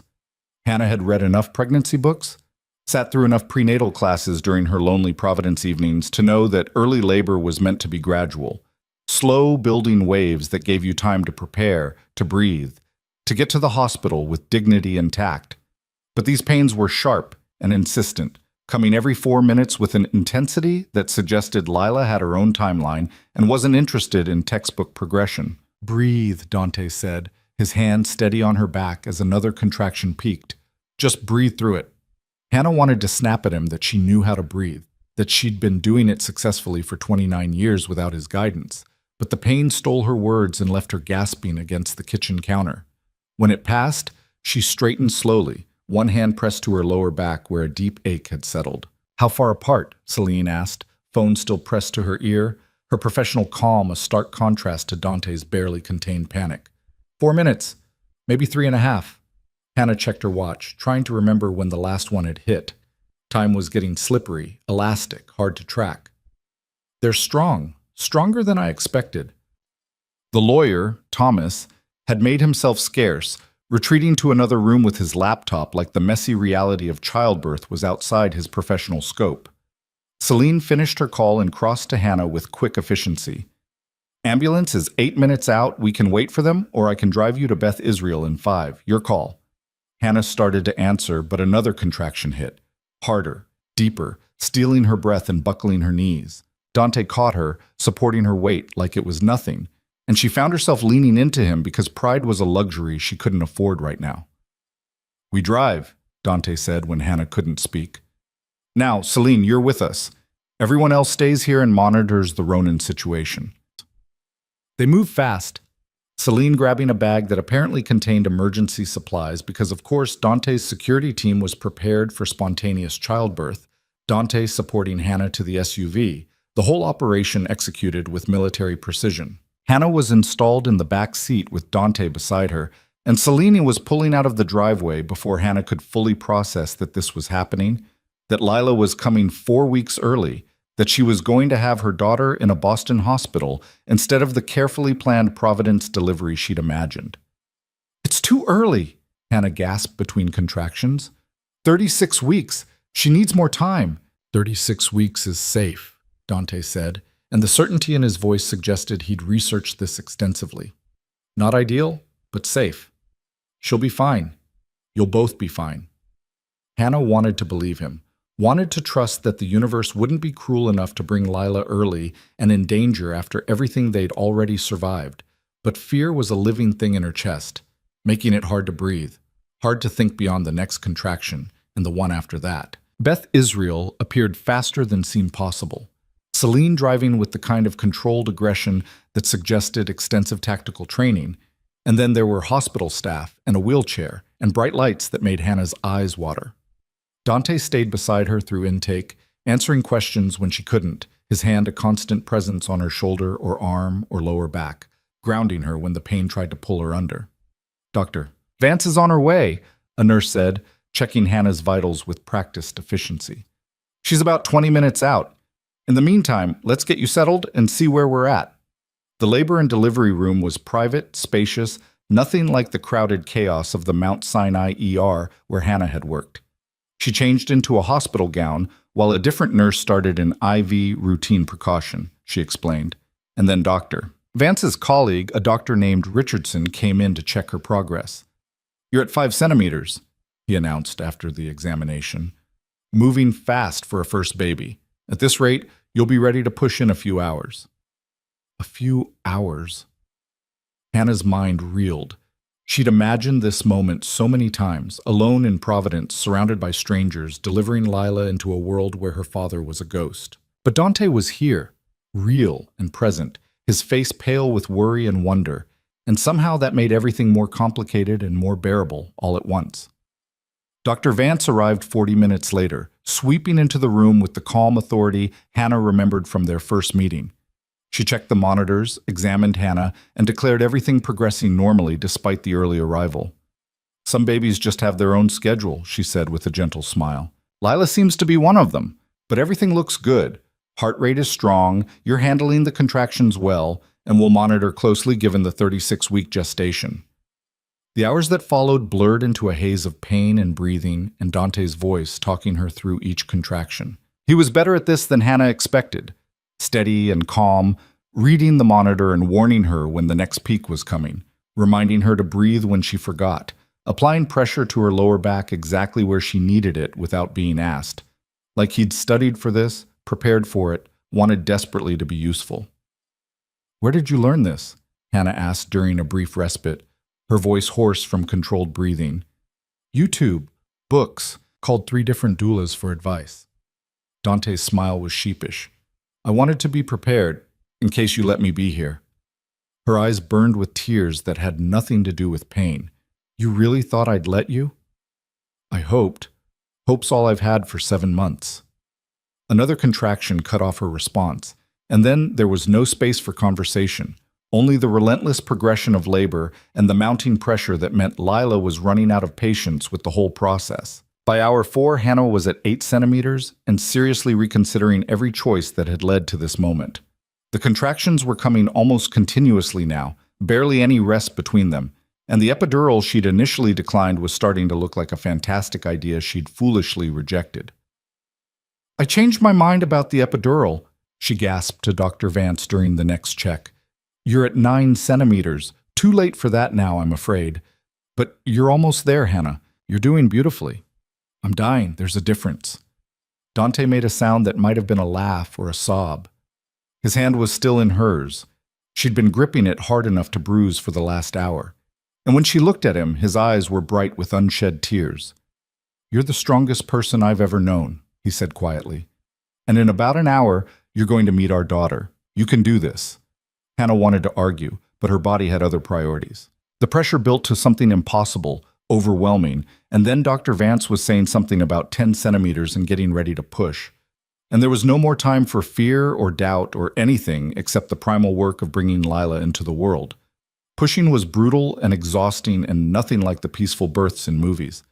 Hannah bore down with everything she had, Dante supporting her shoulders, Dr. Vance coaching from her position at the foot of the bed, nurses moving around the room with quiet efficiency. Between contractions, Hannah collapsed back against the pillows, certain she couldn't do this again, and then the next wave would hit, and her body would override her mind, and she'd push anyway. "I can see her head," Dr. Vance said, and the excitement in her voice cut through Hannah's exhaustion. "Dark hair, lots of it. Come on, Hannah, one more big push."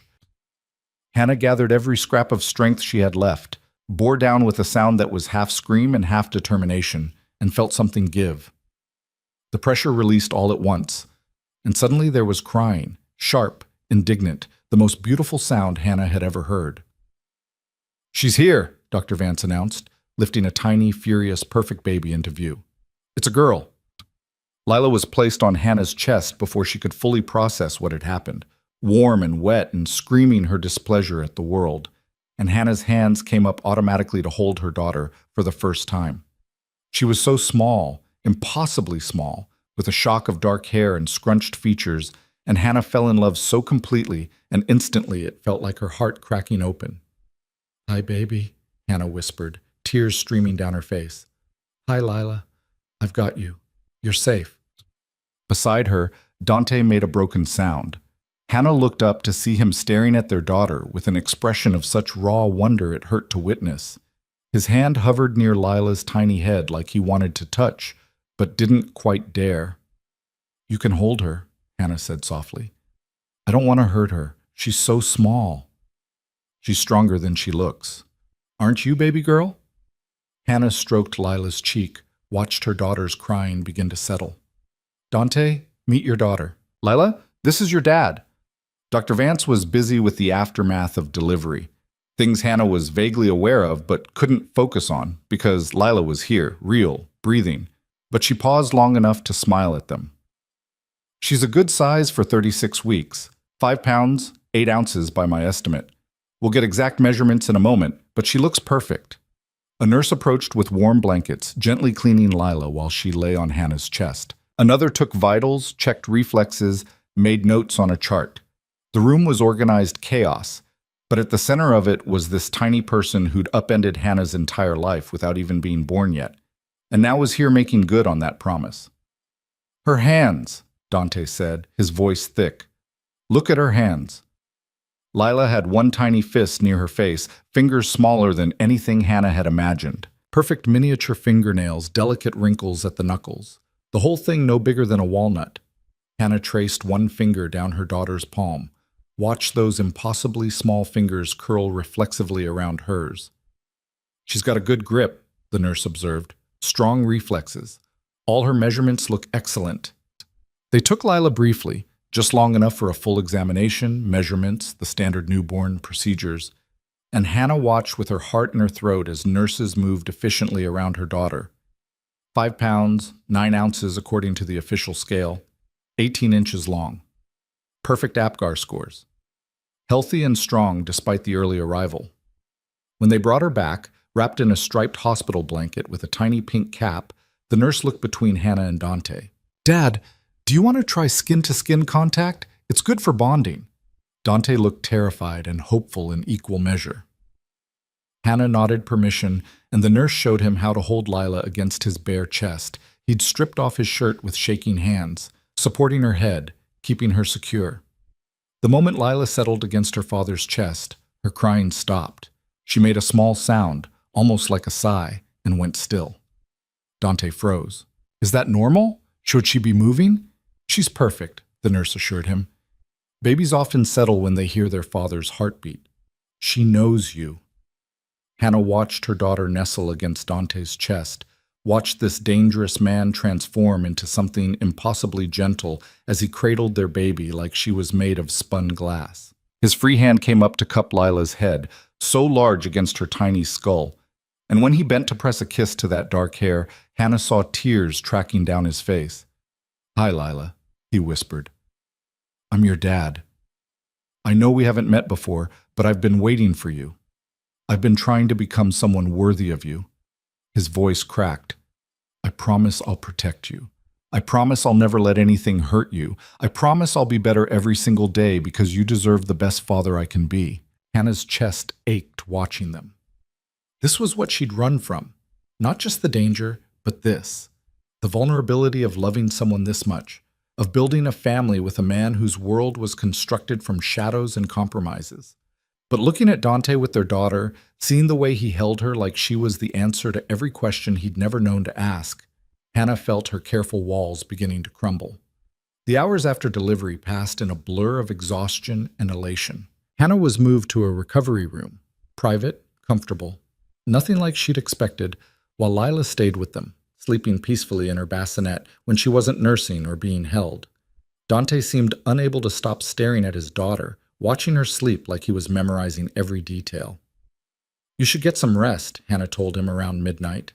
She was propped up in the hospital bed, sore and exhausted but too wired to sleep. Lila had just finished nursing and was back in her bassinet, making the small snuffling sounds that apparently all newborns made. "I'm not leaving." Dante had claimed the chair beside Hannah's bed hours ago and showed no signs of moving. "Not unless you want me to." I don't want you to, Hannah admitted quietly. But Dante, we need to talk about what happens next. When we leave here, where we go. He was silent for a long moment, his eyes on Lila. I told you I'd respect your choice. Stay or go. That hasn't changed. Things have changed, though. Everything's changed. Hannah gestured to their sleeping daughter. She's here. She's real. And I can't make decisions just for me anymore. What do you want, Hannah? Not what you think is safest, not what makes sense on paper. What do you actually want? She looked at him, really looked. At the exhaustion in his face, the wonder, the fear. At the man who'd spent 7 months searching, who'd dismantled his empire piece by piece, who'd chosen legal justice over violence when every instinct probably screamed otherwise. At Lila's father, who held their daughter like she was made of light. I want to believe this can work, she said finally. I want to believe you can be the man you promised to become. I want Lila to have both her parents, a real family, not fragments held together by custody arrangements and careful distance. But I'm terrified of your world, of the danger that follows you, of making the wrong choice and having Lila pay for it. Hannah's voice dropped to a whisper. What if loving you is the mistake that destroys everything? Dante flinched like she'd struck him. He was quiet for a long time, staring at their daughter, his jaw working. When he finally spoke, his voice was rough with emotion. The night you disappeared, I tore Manhattan apart looking for you. Called in every favor, threatened people I should have left alone, terrified that something had happened and I'd never know. And when I finally accepted you'd run, that you'd chosen to disappear rather than stay with me, I had to face what that meant. That I'd become someone a woman would rather vanish than confront. He stood, moved to Lila's bassinet, his hand hovering over her sleeping form without quite touching. I built an empire on fear and leverage. I told myself it was necessary, that I was better than the alternatives, that I kept violence to a minimum. But you heard one phone call and knew exactly what I was. And you ran because staying meant accepting that darkness. Dante, I'm not finished. He turned to face her, and his expression was raw, unguarded. I've spent 7 months dismantling that empire. Not because I want credit, not to win you back, but because you were right. A child shouldn't grow up in that world. Our daughter deserves better. And I could either be the man I was, or I could become someone worthy of being Lila's father. I couldn't be both. Hannah's throat tightened. You really walked away from all of it? Thomas can show you the documents, the sales, the transfers, the legal restructuring. By February, Dante Marlowe won't exist in any criminal database. I'll be completely legitimate, boring even. Investment management and commercial real estate. Nothing exciting, nothing dangerous. He smiled without humor. I'm told legitimate business is significantly less profitable, but it has the advantage of not requiring bodyguards or worrying about federal investigations. What about Ronan and anyone else who might come after you? Ronan will be in federal custody by tomorrow. The others, Dante's expression hardened. I made it very clear that I'm out. That anyone who comes after me or my family triggers the release of evidence that brings everyone down together. Mutually assured destruction. It's not elegant, but it works. That's still leverage, still using fear to control people. Yes, and I won't apologize for that. I'm walking away from the criminal empire, Hannah, but I'm not naive enough to do it without insurance.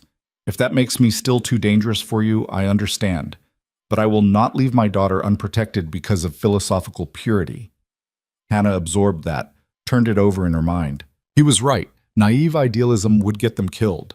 But calculated protection, using the tools he had to ensure safety while building something different, that was compromise. It was messy and imperfect, but it was honest. Show me the documents, she said finally. Thomas is evidence that you're really out. I need to see it with my own eyes. Relief flooded Dante's face. I'll call him first thing in the morning. He can bring everything here, walk you through every transaction, every transfer, every legal change. You'll see it all. Lila stirred in her bassinet, making a small whimpering sound that immediately had both parents on alert. Hannah started to get up. Everything hurt, moving was agony, but Dante was already there, lifting their daughter with careful hands, bringing her to Hannah. I think someone's hungry again, he said softly.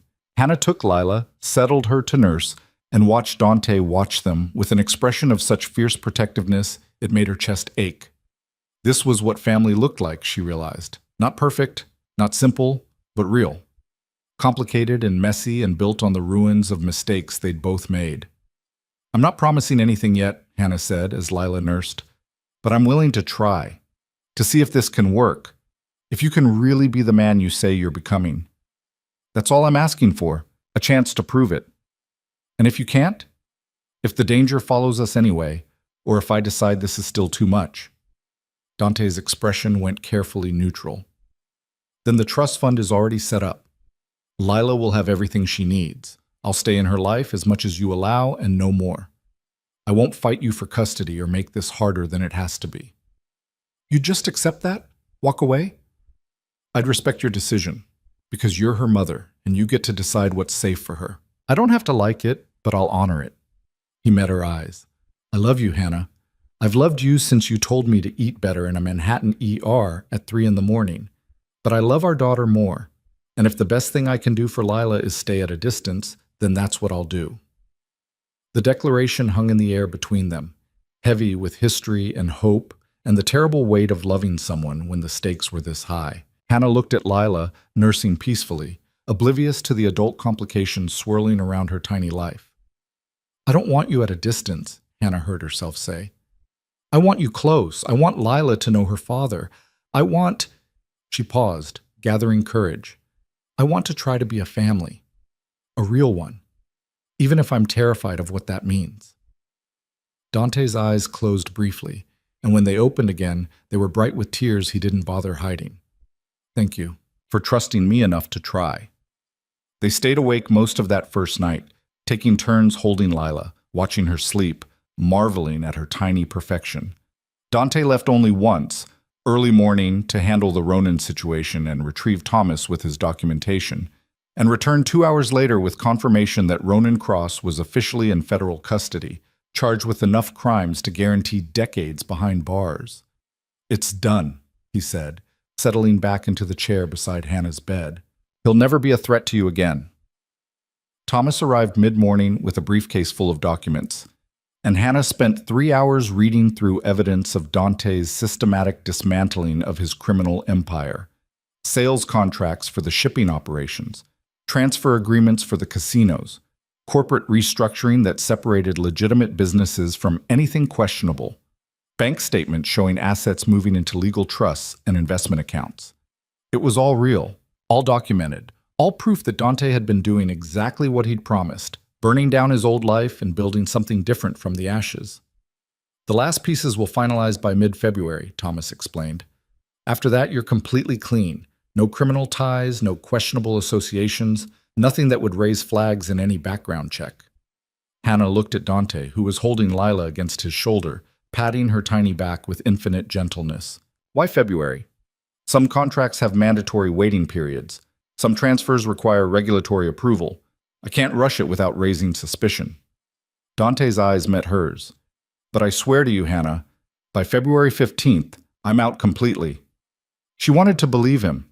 Looking at the evidence spread across her hospital bed, at their daughter sleeping peacefully in her father's arms, Hannah felt belief becoming something possible instead of foolish. "Okay," she said quietly. "We'll try this. Really try. But Dante, if anything happens, any threat, any danger, any sign that your old life is catching up to us, I'm gone.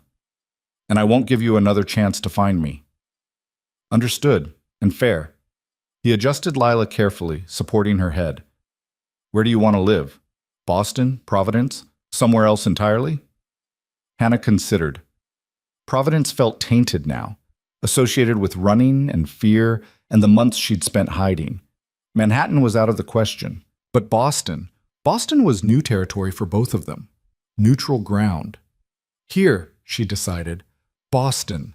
Somewhere with good schools, safe neighborhood, close to the hospital. She gestured at the documents. "You can afford it." Dante smiled slightly. "I can. I'll have Celine start looking at properties tomorrow. Nothing too large, nothing that draws attention. Just a home." "A home," Hannah echoed. The word felt fragile and impossible and desperately wanted all at once. "For the three of us. For the three of us, Dante confirmed, and the way he said it, like a vow, like a promise he'd die to keep, made Hannah think maybe, impossibly, they might actually survive this after all. They brought Lila home on a Tuesday afternoon 3 days after her birth, and home turned out to be a furnished apartment in Brookline that Celine had secured within 24 hours of Hannah's decision to stay. It wasn't permanent, just a temporary landing place while they looked for something more suitable, but it had everything they needed: 2 bedrooms, updated kitchen, a nursery already set up with a crib and changing table, and the kind of thoughtful details that suggested Celine had consulted extensively with someone who actually knew about babies. Hannah carried Lila through the door in her car seat, still moving carefully from the lingering soreness of delivery, and felt the strangeness of the moment settle over her. A week ago, she'd been alone in Providence, convinced that distance was the only protection she could offer her daughter. Now she was walking into a Boston apartment with Dante behind her carrying bags, about to attempt the terrifying experiment of building a family with a man who'd spent a decade operating in shadows. "The nursery is down the hall," Dante said, setting the bags down in the living room. "Celine stocked it with basics, but we can get anything else you need. And there's a meal service delivering dinner tonight. I figured neither of us would have energy to cook." Hannah set the car seat down gently, unbuckling Lila with practiced hands. 3 days in the hospital had given her a crash course in newborn care, and while she was still terrified of breaking her impossibly fragile daughter, at least she knew how to change a diaper without panicking. "You've thought of everything." "I had help. Celine, Thomas, Dr. Vance, 3 different parenting books, and a very patient woman at the baby store who didn't laugh when I asked if newborns needed special laundry detergent." He smiled slightly. "Turns out they do." Hannah lifted Lila from the car seat, and her daughter immediately curled against her chest with that instinctive seeking motion that still made Hannah's heart clench. "She's going to need to eat soon. I should feed her before she gets too upset." "Do you want the nursery or would you rather be comfortable?" "Comfortable sounds good." Dante led her to the master bedroom, which had a large armchair positioned near the window, perfect for nursing, and excused himself to give them privacy. Hannah settled into the chair, got Lila latched, and let herself breathe for the first time since leaving the hospital. This was real. This was happening. She was a mother now, with all the terrifying responsibility that entailed, and she'd chosen to do this with Dante instead of alone. Please let this be the right choice, she thought, watching Lila nurse with single-minded determination. Please let him be who he promises to be. The first 2 weeks were survival. Lila woke every 2 hours to eat, turning their nights into a blur of feeding and diaper changes and the desperate attempt to sleep whenever possible. Dante threw himself into fatherhood with the same intense focus he'd apparently applied to everything else in his life, learning to change diapers and swaddle and rock Lila to sleep with a competence that surprised Hannah. He took the night shift when he could, bringing Lila to Hannah for feeding, then handling everything else so Hannah could rest, and if he was exhausted from the constant interruptions, he never complained. They existed in a strange bubble those first weeks. Just the 3 of them in the Brookline apartment. The outside world kept at bay while they figured out how to be a family. Celine checked in daily, but maintained distance. Thomas called twice with updates on the final business transfers. Dr. Vance visited once to check on Lila and declared her thriving despite the early arrival. But the real test came in mid-January, 6 weeks after Lila's birth, when Hannah's fears about Dante's past came roaring back in the form of a late-night phone call. It was 2 in the morning. Hannah had just finished nursing Lila and was trying to get her back to sleep when she heard Dante's voice from the living room, low and intense, the tone that made Hannah's stomach drop, because she recognized it from that night in June, the voice he used when handling problems that existed in darkness. She settled Lila in her crib, waited until her daughter's breathing evened into sleep, then crept down the hall. Dante was standing by the window, phone pressed to his ear, his free hand clenched into a fist. "I don't care what he wants," Dante said, his voice cold and precise. "I'm out. I made that clear to everyone. If Vincent's son thinks he can pull me back in for one last job, he's mistaken." Hannah's heart stopped. Vincent, the man who'd first brought Dante into this life, the original empire builder. His son was calling in the middle of the night, asking for help, and Dante was saying no. But the fact that the call had happened at all meant the past wasn't as buried as they'd hoped. "Tell him to find someone else. I'm done. Completely done. And if he keeps calling, I'll make sure the information I've been holding about his father's original operations finds its way to people who'd be very interested. Dante's voice dropped to something dangerous. That's not a threat. That's a promise. Leave me alone, leave my family alone, and everyone stays safe. Keep pushing, and I burn it all down. He ended the call without waiting for a response, and stood staring out the window for a long moment before seeming to sense Hannah's presence. When he turned, his expression was exhausted and furious in equal measure. "How much did you hear?" he asked quietly. "Enough." Hannah wrapped her arms around herself. "Vincent's son is trying to pull you back in? He's desperate. Some deal went wrong and he thinks I can fix it because I used to handle Vincent's difficult situations. But I told him months ago I was out. This was him testing whether I meant it."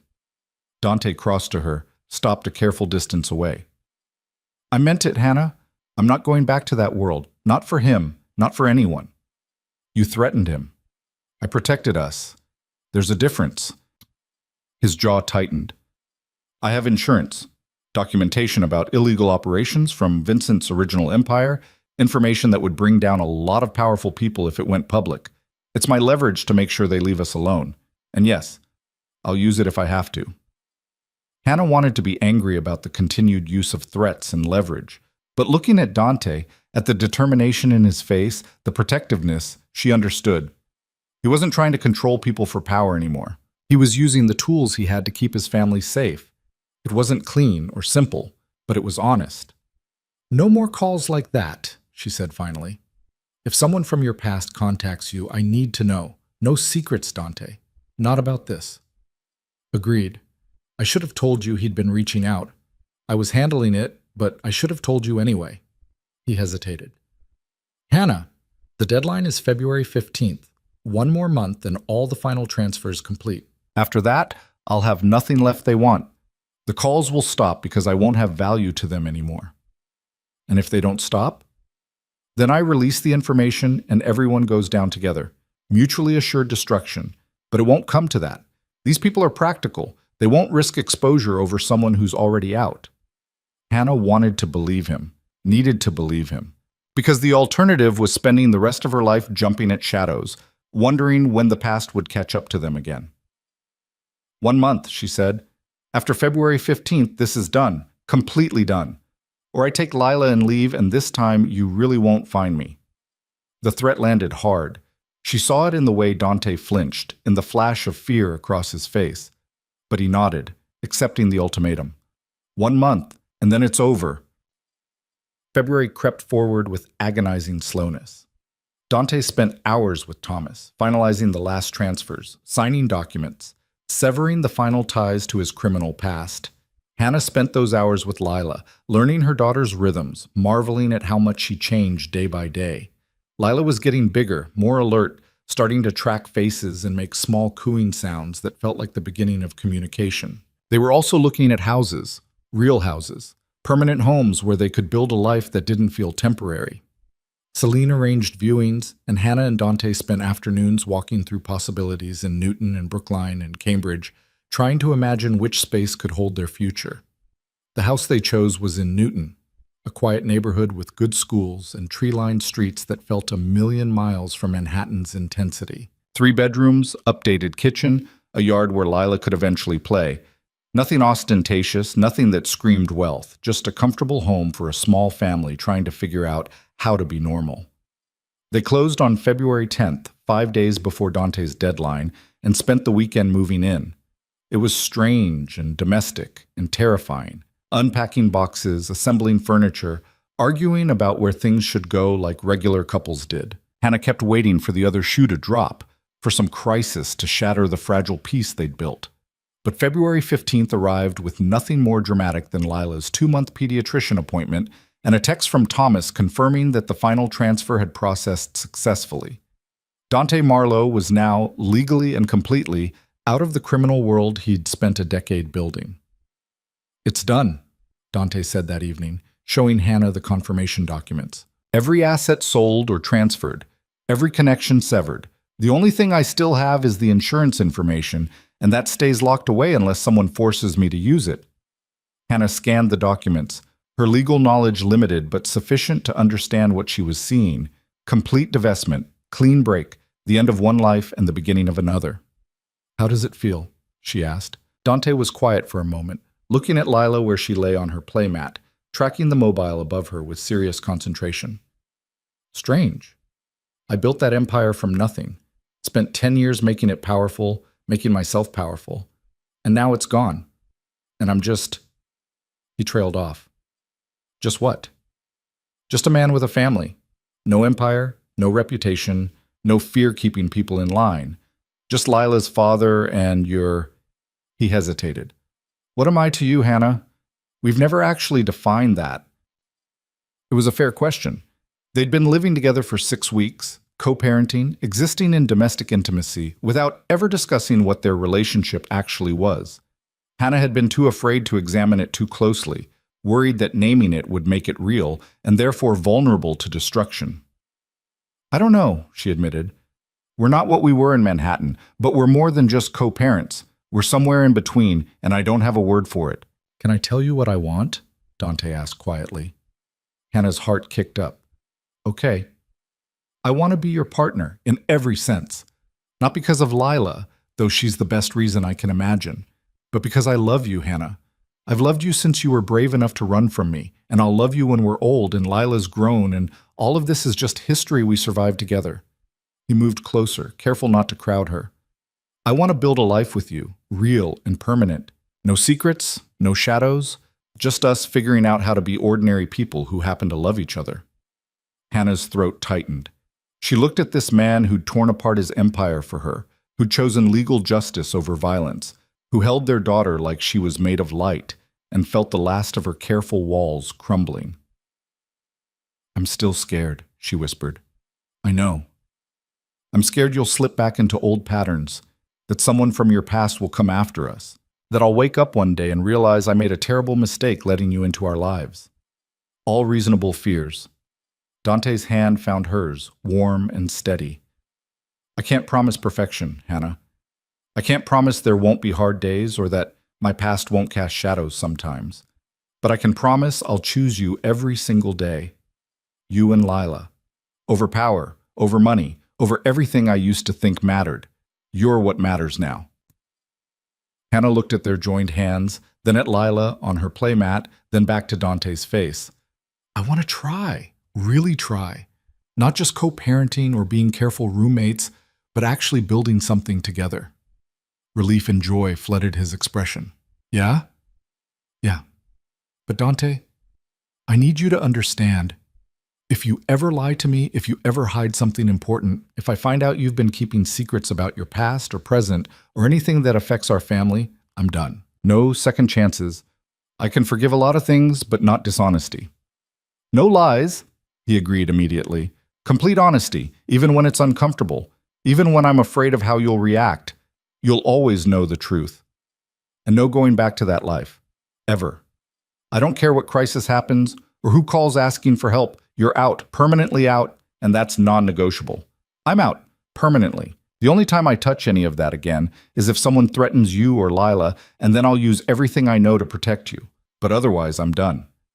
Hannah studied his face, looking for any hint of deception or reservation, and found only fierce determination. Okay, then let's try this. Let's be a real family. Dante's smile was tremulous and beautiful. He pulled her gently into his arms, careful of her healing body, and held her like she was precious. Thank you for giving me this chance, for believing I can be better. They stood like that for a long moment, holding each other while Lila made happy gurgling sounds on her playmat, and Hannah let herself believe that maybe, impossibly, against all odds, they were going to be okay. The weeks that followed felt like learning to breathe in a new atmosphere. They settled into the Newton house, established routines, figured out how to be partners instead of just co-parents. Dante threw himself into legitimate business with the same intensity he'd once applied to criminal enterprise, building an investment portfolio and commercial real estate holdings that were boring and legal and surprisingly profitable. Hannah started looking into nursing positions at local hospitals, planning a return to work once Lila was a bit older. They also started the slow, careful process of rebuilding intimacy beyond the physical. Long conversations after Lila went to sleep, talking about their fears and hopes and the complicated path that had brought them here. Shared cooking duties that ended in laughter when Dante's attempts at domestic competence crashed spectacularly. Quiet moments on the couch with Lila between them, both of them marveling at how a tiny person could so completely transform everything they thought they knew about love. It wasn't perfect. Dante had nightmares sometimes, dreams of his old life catching up, of losing Hannah and Lila, of failing to protect them. Hannah still felt anxiety spike whenever an unknown number called, still checked over her shoulder sometimes in parking lots, still carried the trauma of months spent running and hiding. But they worked through it together. Dante started seeing a therapist specializing in trauma and life transitions. Hannah's suggestion, his agreement, and came back from sessions raw but committed to doing the work. Hannah joined a support group for new mothers and found solidarity in other women navigating the chaos of early parenthood. And Lila grew. 2 months became 3, then 4. She started smiling, real, genuine smiles that lit up her whole face, and the first time she smiled at Dante, he cried. She began reaching for toys, tracking movement across a room, making sounds that were the foundation of language. Every day brought new developments, new milestones, new evidence that their daughter was thriving. In late April, 4 months after Lila's birth, they took her to meet Mrs. Chen in Providence. The older woman who'd rented Hannah a room and asked no questions welcomed them into her home with warm acceptance, immediately claiming grandmother privileges and spoiling Lila with knitted blankets and stories about Hannah's time in hiding. "I knew you'd figure it out," Mrs. Chen told Hannah, while Dante walked Lila around the garden, pointing out flowers like she could understand. "That first day you showed up scared and pregnant, I could see you were running from something. But I also saw you were strong enough to survive whatever came next." "I almost didn't," Hannah admitted. "I almost kept running." "But you didn't. You chose to fight for your family instead. That takes more courage than running ever could." Hannah watched Dante with their daughter, saw the gentle way he supported her head, the running commentary he maintained about the flowers and birds and everything in the garden. This was the man people had feared, the crime boss who'd built an empire on leverage and intimidation. Now he was just a father showing his daughter tulips. "I'm still scared sometimes," Hannah confessed. "Good.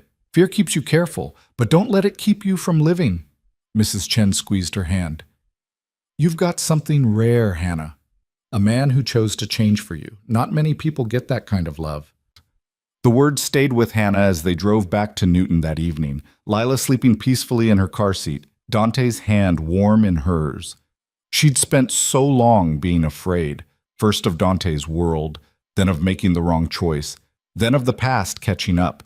But maybe it was time to stop waiting for disaster and start trusting the life they were building. That night, after Lila was asleep and they were alone in their bedroom, Hannah initiated intimacy for the first time since before the pregnancy. Dante responded with careful reverence, treating her like she might break. And it was different than before. Slower, deeper, weighted with everything they'd survived to get here. "I love you," Hannah whispered against his shoulder afterward, the words feeling both terrifying and inevitable. Dante pulled back to look at her, his eyes bright. "You've never said that before, not since Manhattan." "I've been too scared to say it. Scared it would make me vulnerable, give you power over me." Hannah touched his face gently. "But I do love you. The man you are now. The father you've become. The partner you're trying to be every single day." He kissed her then, soft and deep and full of promise, and held her like she was the answer to prayers he'd stopped believing would be answered. "I love you too," he said against her hair. "More than I knew was possible. You and Lila are everything." Summer arrived, and with it came a milestone Hannah had been dreading and anticipating in equal measure. The trust fund Dante had established for Lila came with documentation that Hannah finally forced herself to examine in detail. $2 million set aside before Lila was born, managed by an independent trustee, untouchable by either parent until Lila turned 18. But there was more. Additional documents dated February 16th, the day after Dante's final business transfers completed, showing another investment. A foundation established in Lila's name, funded with $5 million, dedicated to supporting women and children escaping dangerous situations.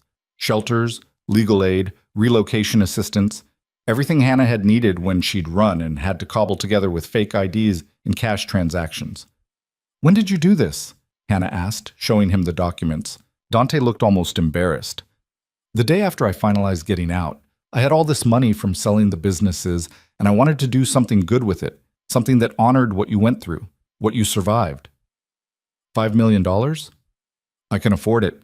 The commercial real estate is doing well, and I don't need much. This felt right. He paused. I was hoping you might want to be involved. Help guide where the money goes. You know what women in those situations need better than any consultant I could hire. Hannah stared at the documents, at this tangible proof that Dante wasn't just walking away from his old life, but actively trying to repair some of the damage that world caused. You're really not the same man I ran from. I'm trying not to be. Every day, I'm trying. She kissed him then, deep and grateful, and thought about the journey that had brought them here. From a Manhattan ER to a Providence clinic to a Newton home. From fear to trust to something that felt remarkably like happiness.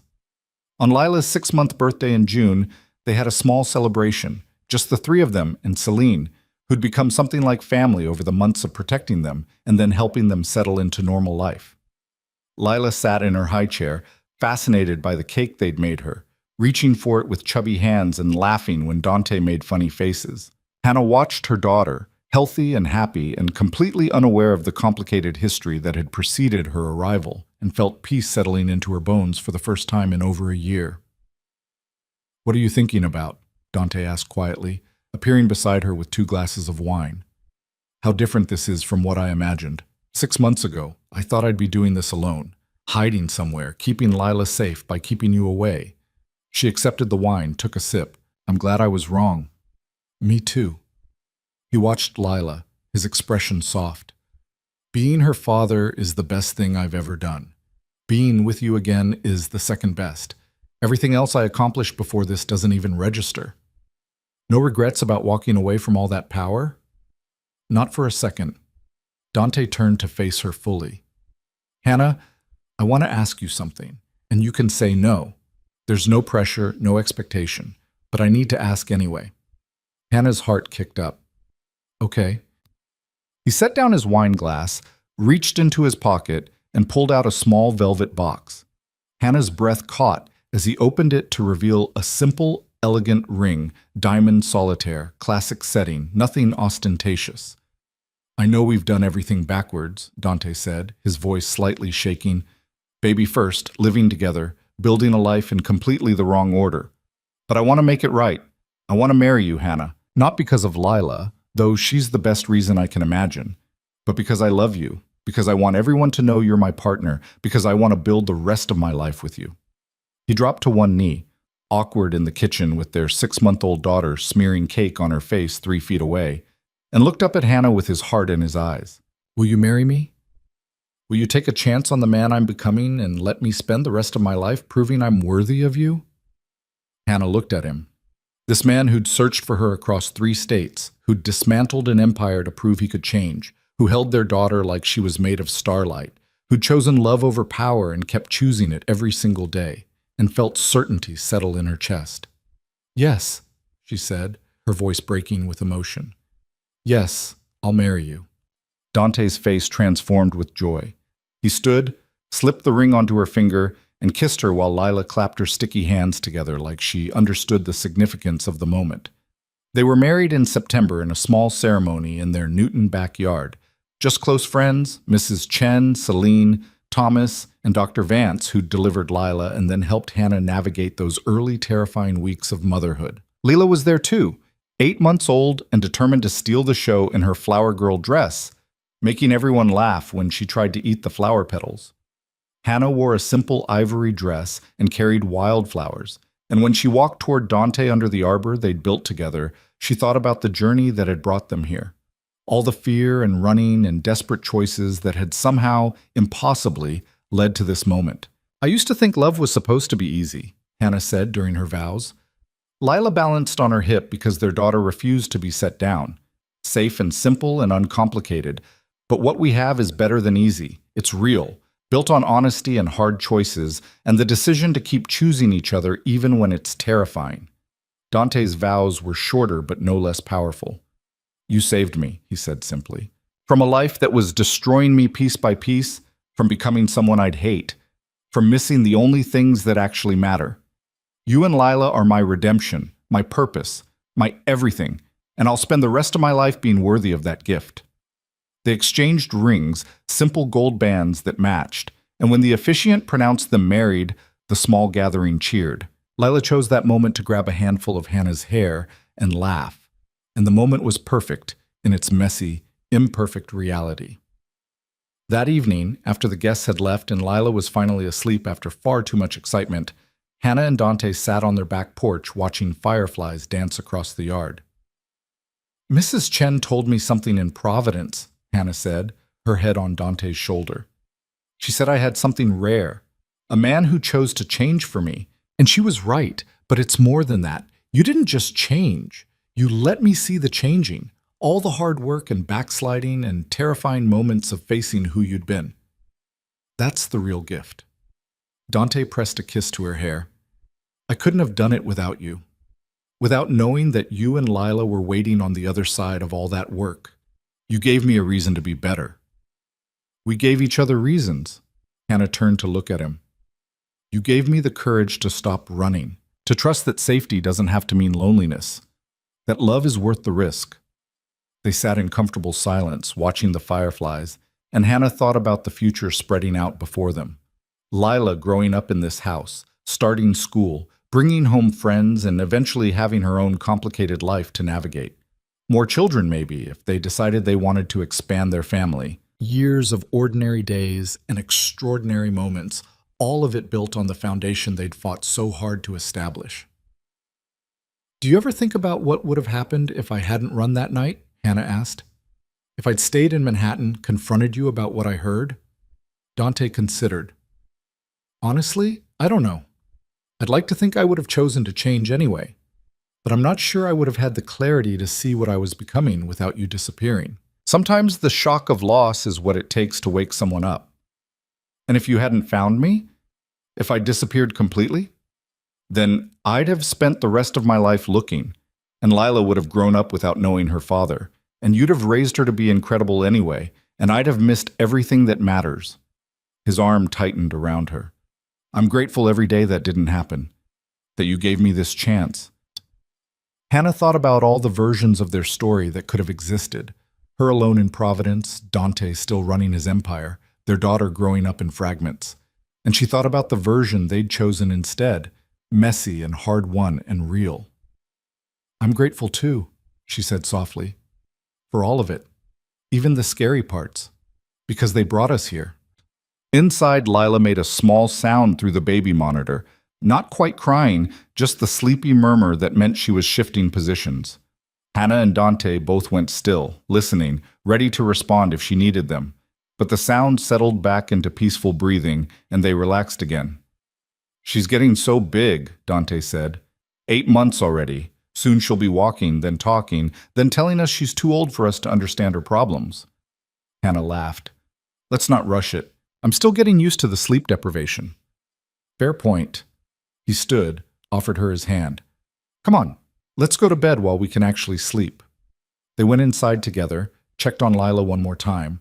She was sleeping peacefully, her favorite stuffed elephant clutched in tiny hands, and then retreated to their own room.